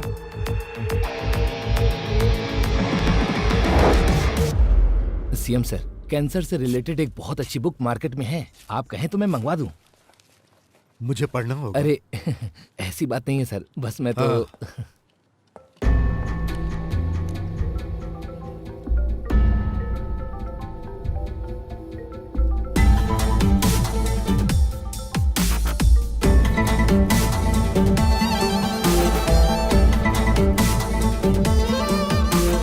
डेविड मेरे पास आया था, बोल रहा था उसे गाड़ी चाहिए। कुछ सीक्रेट पॉलिटिकल मीटिंग है। खुद की गाड़ी लेकर जाएगा तो लोगों की नजर में आ जाएगा, और फिर चला गया। बाद में फोन किया तो फोन स्विच ऑफ था। वैसे आपके हिसाब से डेविड सर को नुकसान पहुंचाने की इच्छा रखने वाले कितने दुश्मन होंगे? पूरे दुश्मन ही तो भरे पड़े हैं। ओह, तो ऐसी बात है। फिर तो आपको भी हम लोग उनके दुश्मनों की लिस्ट में शामिल कर सकते हैं ना? अल्ताफ, यही है ना आपका नाम? अल्ताफ हुसैन मलिक। डेविड आखिरी बार आपसे मिलने आया था, उसके ड्राइवर की बीवी ने बताया। वो भी एक सॉलिड एविडेंस ही है। यहाँ से वापस लौटते वक्त उस ड्राइवर पर किसी ने हमला किया, तो जब उसको होश आएगा तो इस कहानी का एक अलग वर्जन हमें सुनने को मिल ही जाएगा। अल्ताफ हुसैन मलिक साहब। हाँ? हाँ, चलो।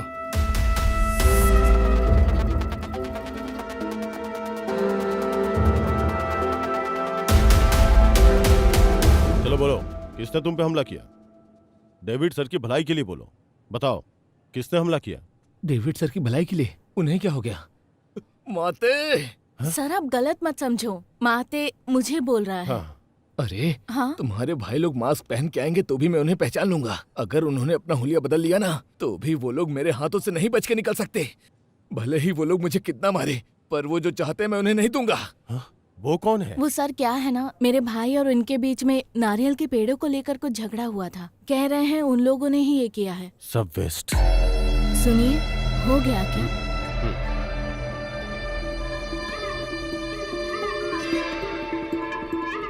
सलाम वालेकुम। वालेकुम सलाम। खबर देखा? अरे उस कमबख्त को अगवा करके उठाने वाले तुम ही हो ना?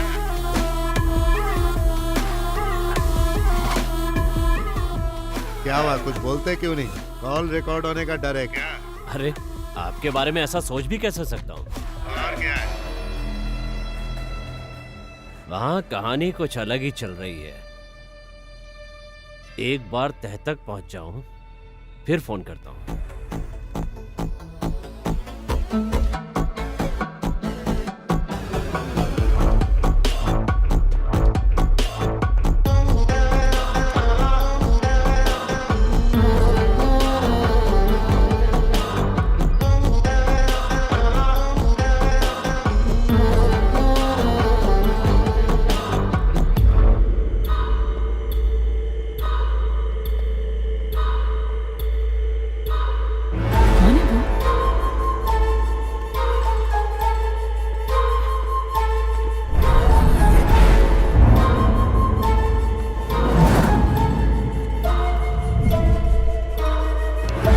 मैडम एक कुरियर है नंबी सर के लिए।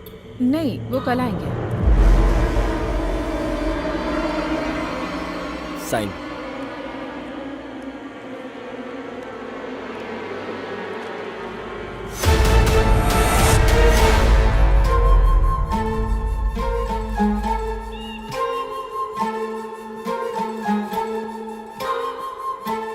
क्या है?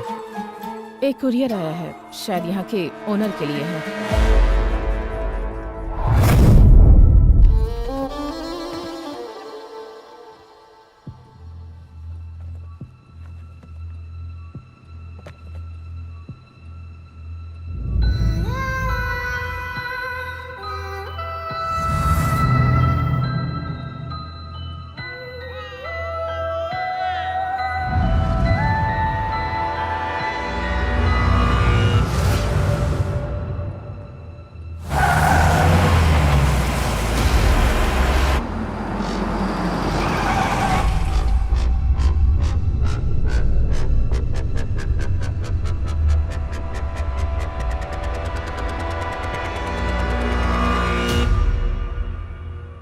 सर आ गए हैं।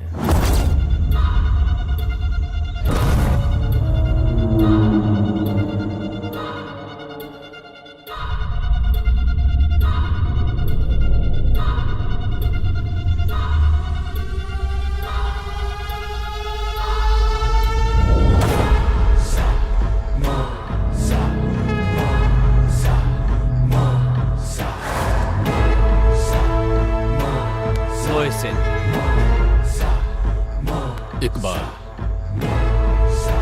अख्तर,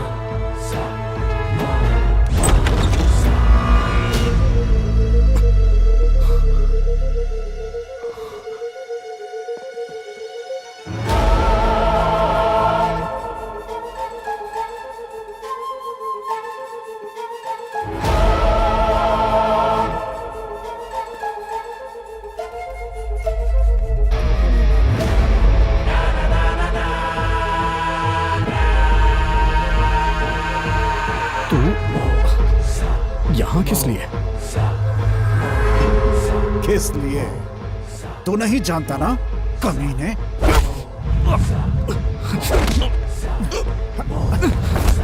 ले जाओ और बंद कर दो इसे। ले जाओ। चल चल चल, क्या हो रहा है ये सब? जाओ, ले जाओ।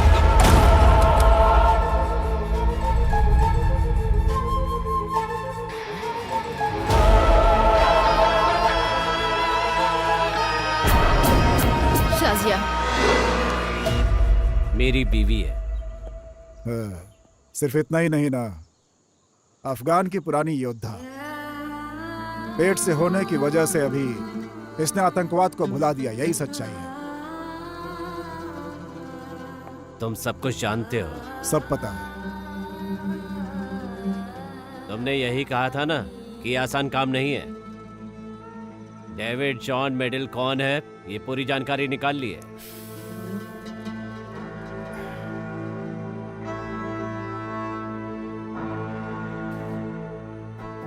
मेरा सबसे खास दोस्त है वो। उसके जरिए मैं इतना कुछ कर रहा हूं, तो आप लोगों को कितना फायदा होगा बताना जरूरी है क्या? है?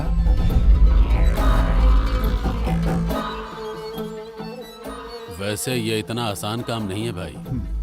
अगर नहीं हो रहा है तो छोड़ दो। हम कभी मिले थे आपस में, चर्चा भी मत करना। आपको लगता है कि हमसे नहीं होगा? मेरे भाई, बहुत बड़ा खेल खेलने जा रहे हैं हम लोग। इसके पीछे सिर्फ मेरा नहीं, किसी बहुत बड़े शख्स का हाथ होगा। अलग अलग रहने से कोई फायदा नहीं है, साथ में रहेंगे तो ही फायदा है। बस एक ही मकसद, सबकी लाइफ सेट हो जाएगी।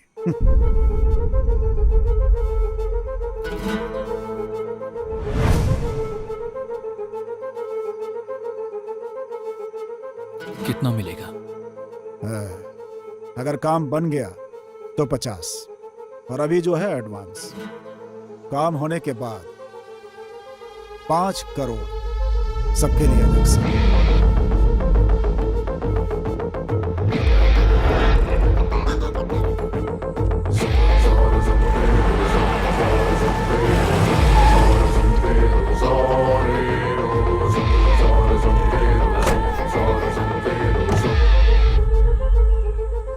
ये है मेहर, यही है उसे यहाँ लाने वाली।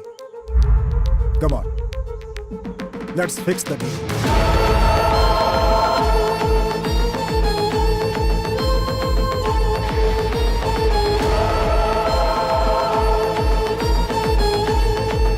सर, एक सवाल, हमारे बारे में कैसे पता चला? कैसे पता चला, किससे पता चला, जरूरी नहीं है। ऐसे मुश्किल काम को आप लोगों ने बिना किसी हंगामे के कर दिया, इतना कम है क्या? ठीक है ना मोहसिन? अगर उसने पूछा कि पैसे कैसे ट्रांसफर करना है तो? उसके लिए पैसा वो देने वाला नहीं है। खैर वो छोड़ो, उससे भी बड़ी प्रॉब्लम है मोहसिन। हमारे अंदर कोई तो खबरी है जो अंदर की बात को लीक कर रहा है।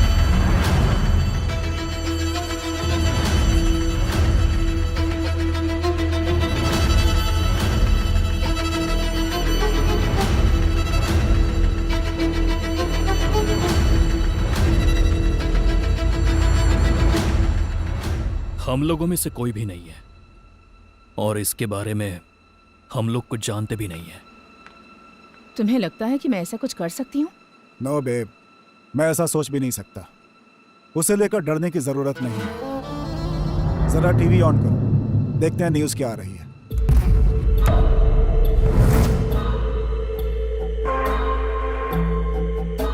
डेविड जॉन मेडिन को जो लोग किडनैप करके अपने साथ ले गए थे, उनका संबंध एक आतंकवादी संगठन के साथ है। इस आतंकवादी संगठन के बारे में जांच एजेंसियों को कुछ पता चला है, जिसमें कुल 4 लोग हैं और उनका नाम है मोहसिन इकबाल अख्तर जब्बार। इनकी तस्वीरें सिर्फ इसी चैनल पर दिखाई जा रही हैं। इनके बारे में इंडियन इंटेलिजेंस सर्विस और रॉ को एक बहुत ही अहम जानकारी मिली है। ये चारों लोग कई साल पहले अफगानिस्तान गए थे और वहाँ पर जंग लड़ने की पूरी ट्रेनिंग हासिल की थी।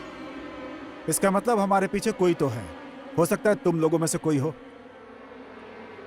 क्या तुम लोगों को भरोसा है कि तुम में से जासूस नहीं है? इस समय हमारे पास कोई ऑप्शन नहीं है। अगर तुम लोग पकड़े गए तो मैं भी पकड़ा जाऊंगा, फिर खून खराबा होना तय है। अगर हम साथ खड़े होते हैं तो याद रखना, 5 करोड़ रुपए। अगर भरोसा ना हो तो चेक कर लो, पूरे 5 करोड़। किसी को कोई शक? जब्बार नहीं, हमें तुम्हारे ऊपर भरोसा है साहब। अगर हम इस जगह के बैक साइड से बाहर निकलते हैं तो तमिलनाडु नजदीक होगा, वल्लुवर कोप्पम। वहां एक ब्लैक स्कॉर्पियो वेट करेगी, TN 60109। ड्राइवर का नंबर इसमें सेव किया हुआ है, सेल्वाराज। वही आदमी आपको ठिकाने पे ले जाएगा। एंड वन मोर थिंग, तुम लोगों को अलग नहीं होना है। और उन लोगों के सस्पेक्ट लिस्ट में शाजिया का नाम नहीं है और ना ही फोटो। जंगल के रास्ते पैसे लेकर के जाना बहुत मुश्किल है। तुम लोग जाओ और शाजिया को फिलहाल यहीं रहने दो। तुम लोग सेफ वहां पहुंच गए, ऐसी खबर मिलते ही शाजिया को वहां पे भेज दूंगा, साथ में बाकी अमाउंट भी। तो अब हम अपना काम शुरू करते हैं। तो चलो सब लोग तैयार हो जाओ।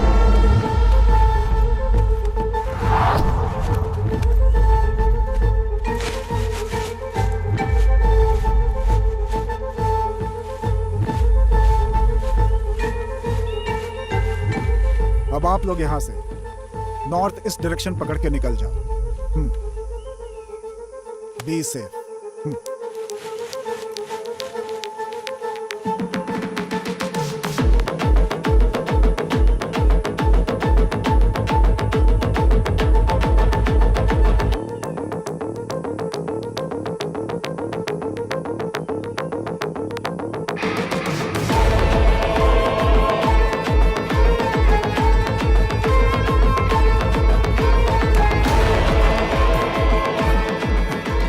तेरे कान के नीचे एक जोर का लगा। अरे लेकिन किस लिए? इतनी तेज कौन मारता है? जबड़ा हिल गया मेरा। अरे बस ऐसे ही जानबूझकर थोड़ी मारा था।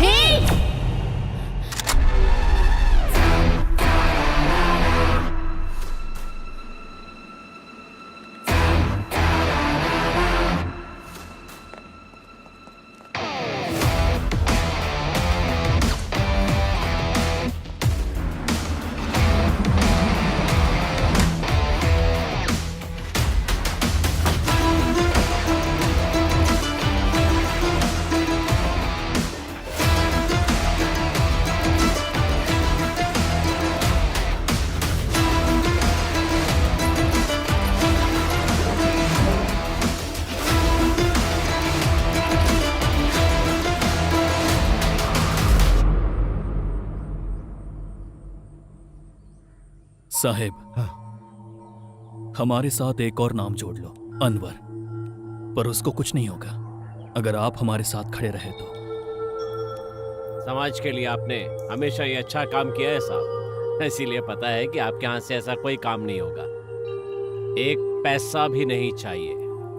तो फिर हर मामले में कुछ उम्मीद रखे बिना सीडीएफ का साथ दे रहे हो ना साहब। इस बार गफूर साहब जो बोल रहे हैं उनका साथ दे रहे हैं। उसका अंडरवर्ल्ड से क्या ताल्लुक है? गफूर कभी तो एकदम झुक जाता है और कभी अकड़ जाता है। वो तो भगवा भी पहन सकता है। जब कभी ऐसा रंग बदले तो आपको साथ देना पड़ेगा। नहीं तो अब्दुल रहमान जी आपका प्यारा बच्चा आतंकवादी बन जाएगा। जेल में कैद यासिर लतीफ तुगलक जमाल गवाही देंगे और उसी के साथ रहमान खानदान की कहानी खत्म।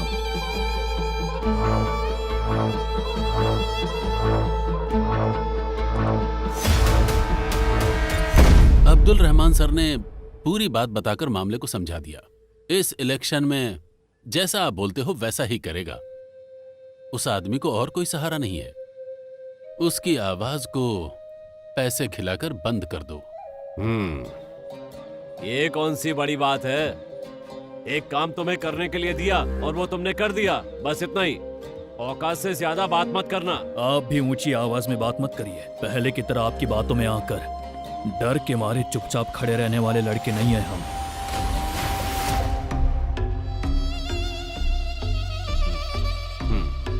तुमने याद दिला दिया, अच्छा किया। मेरी तो किस्मत में यही लिखा है। ये सब मैं किसके लिए कर रहा हूं? अपनी कौम के लिए ना, अपने लोगों के लिए ही कर रहा हूं ना ये सब। इसी में हम सबकी भलाई है। हमारी नहीं साहब, आपकी, सिर्फ आपकी। देश में रहने वाले मुसलमानों को 5 पैसे का फायदा भी है कैसे? सब बेकार की पार्टियां हैं तुम्हारी।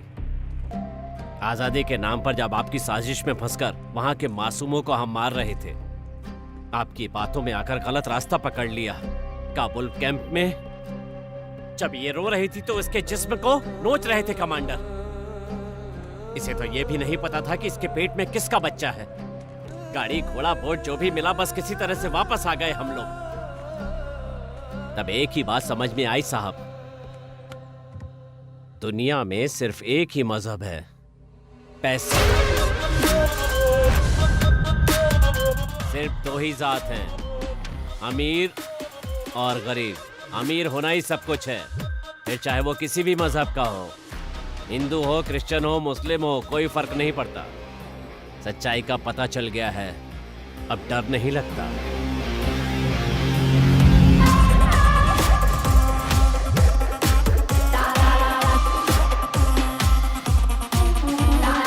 डेविड, कैसे हो? मुझे तुझसे मिलना है। अनवर को उन्होंने पकड़ लिया। गफूर बोल रहा है वो उसे जाल में फंसा देंगे, आतंकवादी बना देंगे। वो लोग जानबूझकर ये सब कर रहे हैं। अपने बेटे को बेकार में इस पार्टी और पॉलिटिक्स के चक्कर में बलि चढ़ा रहा हूं। जिस पर भरोसा था वो भी इसमें शामिल है। गफूर को क्या चाहिए? आने वाले इलेक्शन में सीडीएफ का साथ गफूर नहीं देने वाला है। दिगंबर के साथ गुप्त मीटिंग कर रहा है। लेफ्ट की तरफ से 50 सीट मिल गई तो बाकी की 25 सीट हमारी पार्टी की तरफ से। लेफ्ट फिर से सत्ता में और दिगंबर मुख्यमंत्री। गफूर की मांग है कि आखिरी 2 साल गफूर मुख्यमंत्री रहेगा। यही खेल इस इलेक्शन में होने वाला है।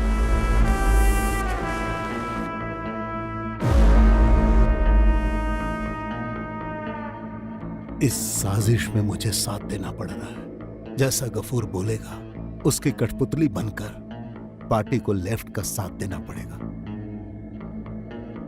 तो फिर अच्युतम नायर? यह अच्युतम नायर के खिलाफ होने वाली साजिश है। वो इस बारे में कुछ नहीं जानता। वो तो दिगंबर को अपना भाई मानता है। अनवर को कुछ भी नहीं होगा। आपके परिवार की इज्जत बचाना मेरी जिम्मेदारी और फर्ज है।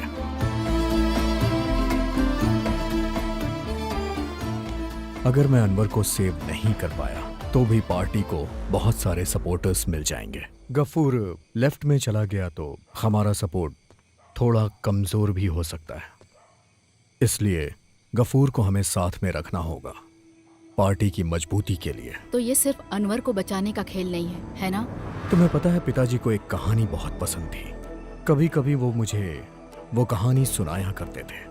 यूएस सेनेटर मिस्टर बैरिमोर ने अपने इलेक्शन के टाइम में जो खेल खेला वो एक रिवर्स हनी ट्रैप था।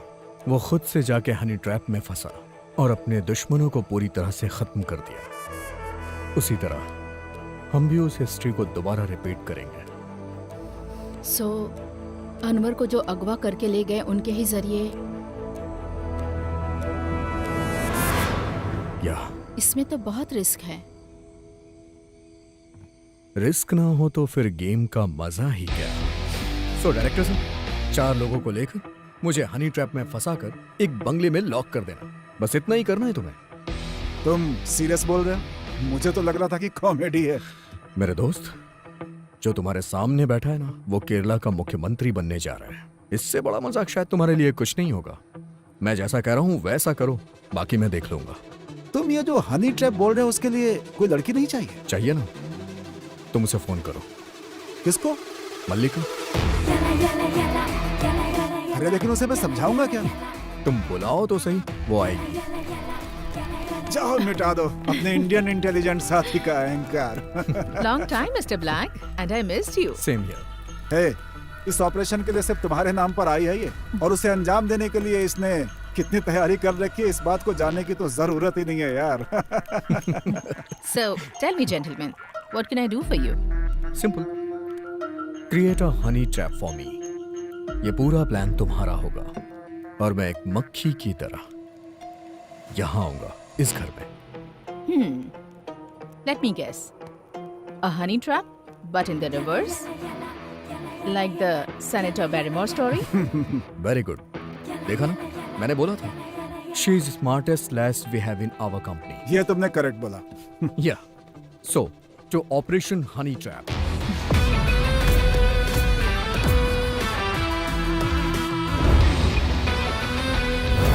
एंटी टेररिस्ट स्क्वाड के मुसलमानों को जिस तरह फिल्मों में दिखाया जाता है ना, हम उस तरह के मुसलमान नहीं हैं। तुम ऐसी बात क्यों कर रहे हो? और फिर मैं क्या बोलूं सर, इस राज्य के प्रति मेरा जो फर्ज है उसी की वजह से मैं ये नौकरी कर रहा हूँ। मैंने भी ट्रेनिंग की है सर, पर मेरा मुस्लिम होना ही मेरे लिए कलंक है। औरों की तरह मैं भी काम को बेहतर अंजाम देता हूँ सर, लेकिन मैं किसी के दिल में जगह नहीं बना पाया। और इस बात का एहसास मुझे पोस्टिंग के समय हुआ। आज भी जब मैं किसी ऑफिसर्स के कमरे में जाता हूँ ना, तो मुझे देख के मैटर ही बदल देते हैं। You know why? Because I am a Muslim officer, सबकी नजर में एक गद्दार। तुम्हें इतनी तकलीफ क्यों हो रही है? क्या आपको नहीं पता सर कि हम लोगों को क्या क्या झेलना पड़ता है? हमारे कौम के कुछ ऐसे लोग हैं जो गलत काम करते हैं और उन्हीं की वजह से पूरी कौम बदनाम हो रही है। आज तक किसी भी शरीफ मुसलमानों की औलाद ने कहीं पर भी बम रखा है क्या, या फिर दंगा फैलाया है? जब मैं पढ़ाई करता था उस समय आपने किताब भेजी थी, APJ Abdul Kalam the wings of fire, साथ में एक नोट भी, I want you to be like him. क्या आपको याद है? मुझे नहीं याद है, but I still want to be like him. सुनो, देखो, मेरा एक सपना है और वो सपना पूरा होने के मुकाम पे है। जो मैं चाह रहा हूं उसे पूरा करने के लिए और तुम्हें तुम्हारी नौकरी के लिए ये सब करना होगा। बाकी तुम्हारी मर्जी। डेविड सर ने देने के लिए बोला था, नासिर अहमद साहब ने। जैसा सोचा वैसा नहीं हुआ तो plan B, shoot them all. ये तालिबानियों के साथ आखिर तुम्हारे तार कैसे जुड़ गए? सच कहूं मैं तो डर के मारे हिल ही गया था। डर? तुम्हें? घर के दरवाजे पे अभी भी लिखा है मेजर अल्ताफ हुसैन, घर की नेम प्लेट। करेक्ट है यार। मेजर साहब, थैंक यू।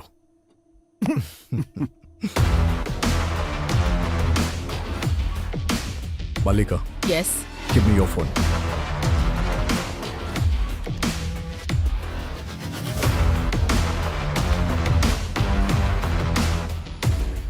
वो लोग जंगल की तरफ गए हैं और उनकी बैग में तुम्हारे लिए जीपीएस ट्रैकर है। और 5 करोड़ रुपए भी। वो पैसे वापस जरूर ले आना। पैसे तो वापस नहीं करूंगा सर, उसे अपने इलेक्शन फंड में काउंट कर लीजिएगा। मुझे भी तो सेटल होना है ना। ठीक है, जैसी तुम्हारी मर्जी, तुम ही अच्छी जिंदगी जी लो। रखता हूँ सर। ओके।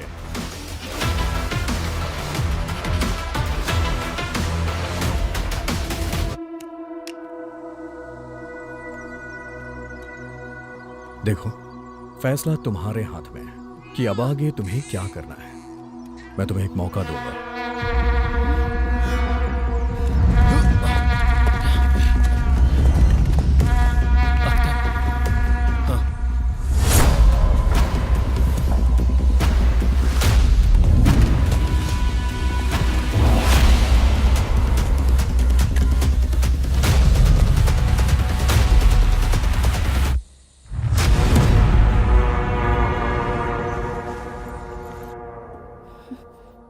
मेरी बात ना मानकर तुम्हें मर जाना है या जिंदा रह के इसकी परवरिश करनी है।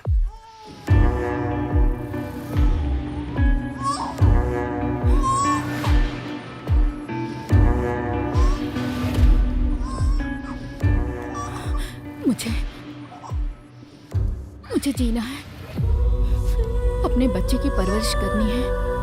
सेंसिबल। इसका नाम क्या है?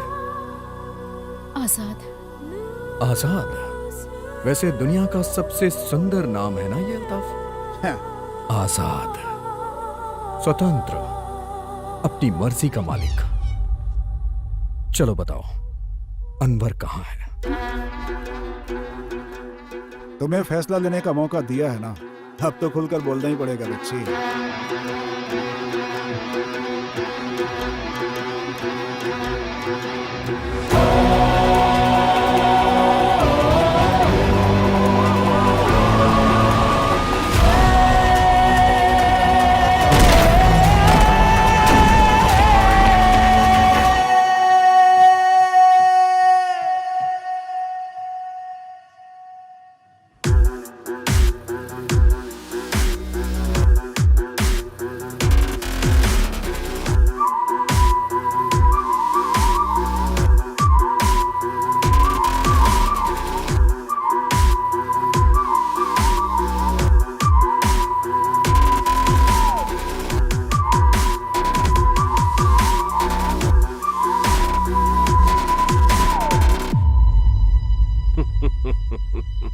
मैं जानता था कि तुम आओगे और तुम्हारा यह खेल भी जानता था, पर इसमें क्या परेशानी है बताऊं? ये तुम्हारी कॉर्पोरेट की दुनिया नहीं, राजनीति है। यहाँ पर पैसा, पावर कुछ काम नहीं आता। सड़क पे सोना पड़ता है, सड़क पे सो के आसमान देखना और आसमान देखते हुए तारे गिनकर रात गुजारनी पड़ती है।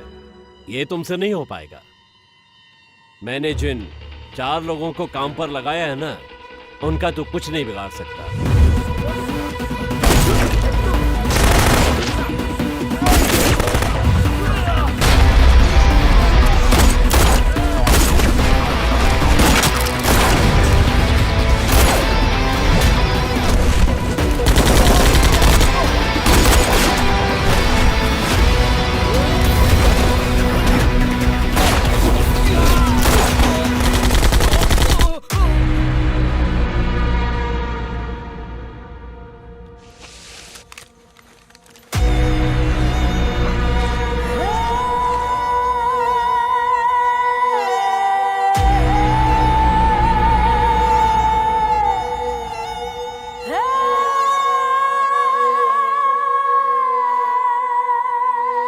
मैं इसकी हिफाजत करूंगा एक भाई की तरह,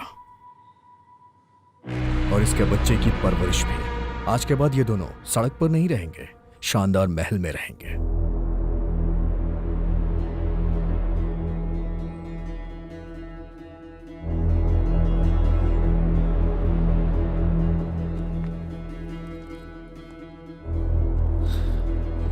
गफूर साहब, पता है नेता लोग सफेद कपड़े क्यों पहना करते हैं?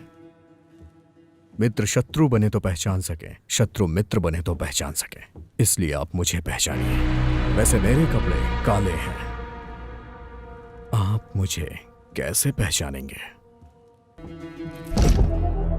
सारे रास्ते बंद हो चुके हैं मेरे प्यारे गफूर साहब।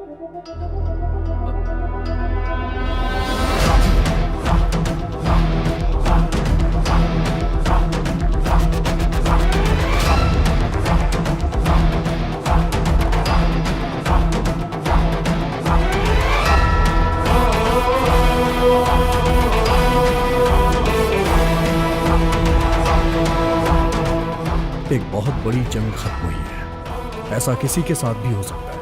अगर कोई सवाल है तो जवाब भी होगा। इस काले कपड़े के अंदर एक सफेद इंसान है और मुझे अभी उस आदमी से मिलना है जो भीड़ से दूर, शोर शराबे से दूर, बहुत सालों से अकेला है, अपने परिवार से दूर, अकेला जिंदगी बिता रहा है, बिल्कुल अकेला। और हाँ, वो मुझे एक सम्मान देने के बारे में सोच रहा है। हम दोनों को साथ रह के इस राजनीतिक जंगल में पार्टी को मजबूती से खड़ा रखना है, पूरे सम्मान के साथ। मैंने मुख्यमंत्री के लिए तेरे पिता का बहिष्कार किया था, पर तूने हासिल कर लिया। I can like the sweetness of the revenge. अब तुम इसी जोश के साथ अपने पद को संभालोगे। मैं बस तुमसे इतनी ही उम्मीद रखता हूं। उस कुर्सी पर बैठकर तुम कैसी भी मनमानी कर सकते हो, कैसी भी। आज इंडिया के इस राज्य में तुम ही हो जो इस राज्य को एक सेकुलर राज्य बना सकते हो। मैंने पिछले 10 सालों में अगर कोई उम्मीद या कुछ पाने की इच्छा रखी तो वो सिर्फ ये थी कि मजहब के नाम पे इंसानियत को मिटाया ना जाए। और सुनो डेविड, बस इसी विचारधारा को तुम्हें आगे लेकर जाना होगा। मैं ये बात दोस्त की हैसियत से नहीं बोल रहा हूं, बल्कि एक राजनैतिक शत्रु की हैसियत से बोल रहा हूं। मैं वादा तो नहीं कर सकता, लेकिन कोशिश करूंगा। इसे रख लो।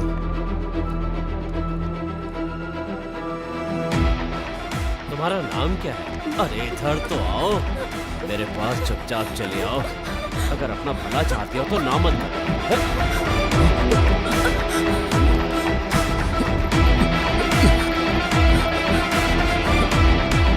हाँ, विजुअल ठीक है सर, पर साउंड का थोड़ा। कोई बात नहीं। गफूर और उसके सपोर्टर्स को फंसाने के लिए तुम्हारे पास कई रास्ते हैं, यह मैं जानता हूं, लेकिन यह एक विजुअल एविडेंस है। एक कॉपी मेरे पास है। इसकी जरूरत पहले किसे पड़ेगी कोई नहीं जानता।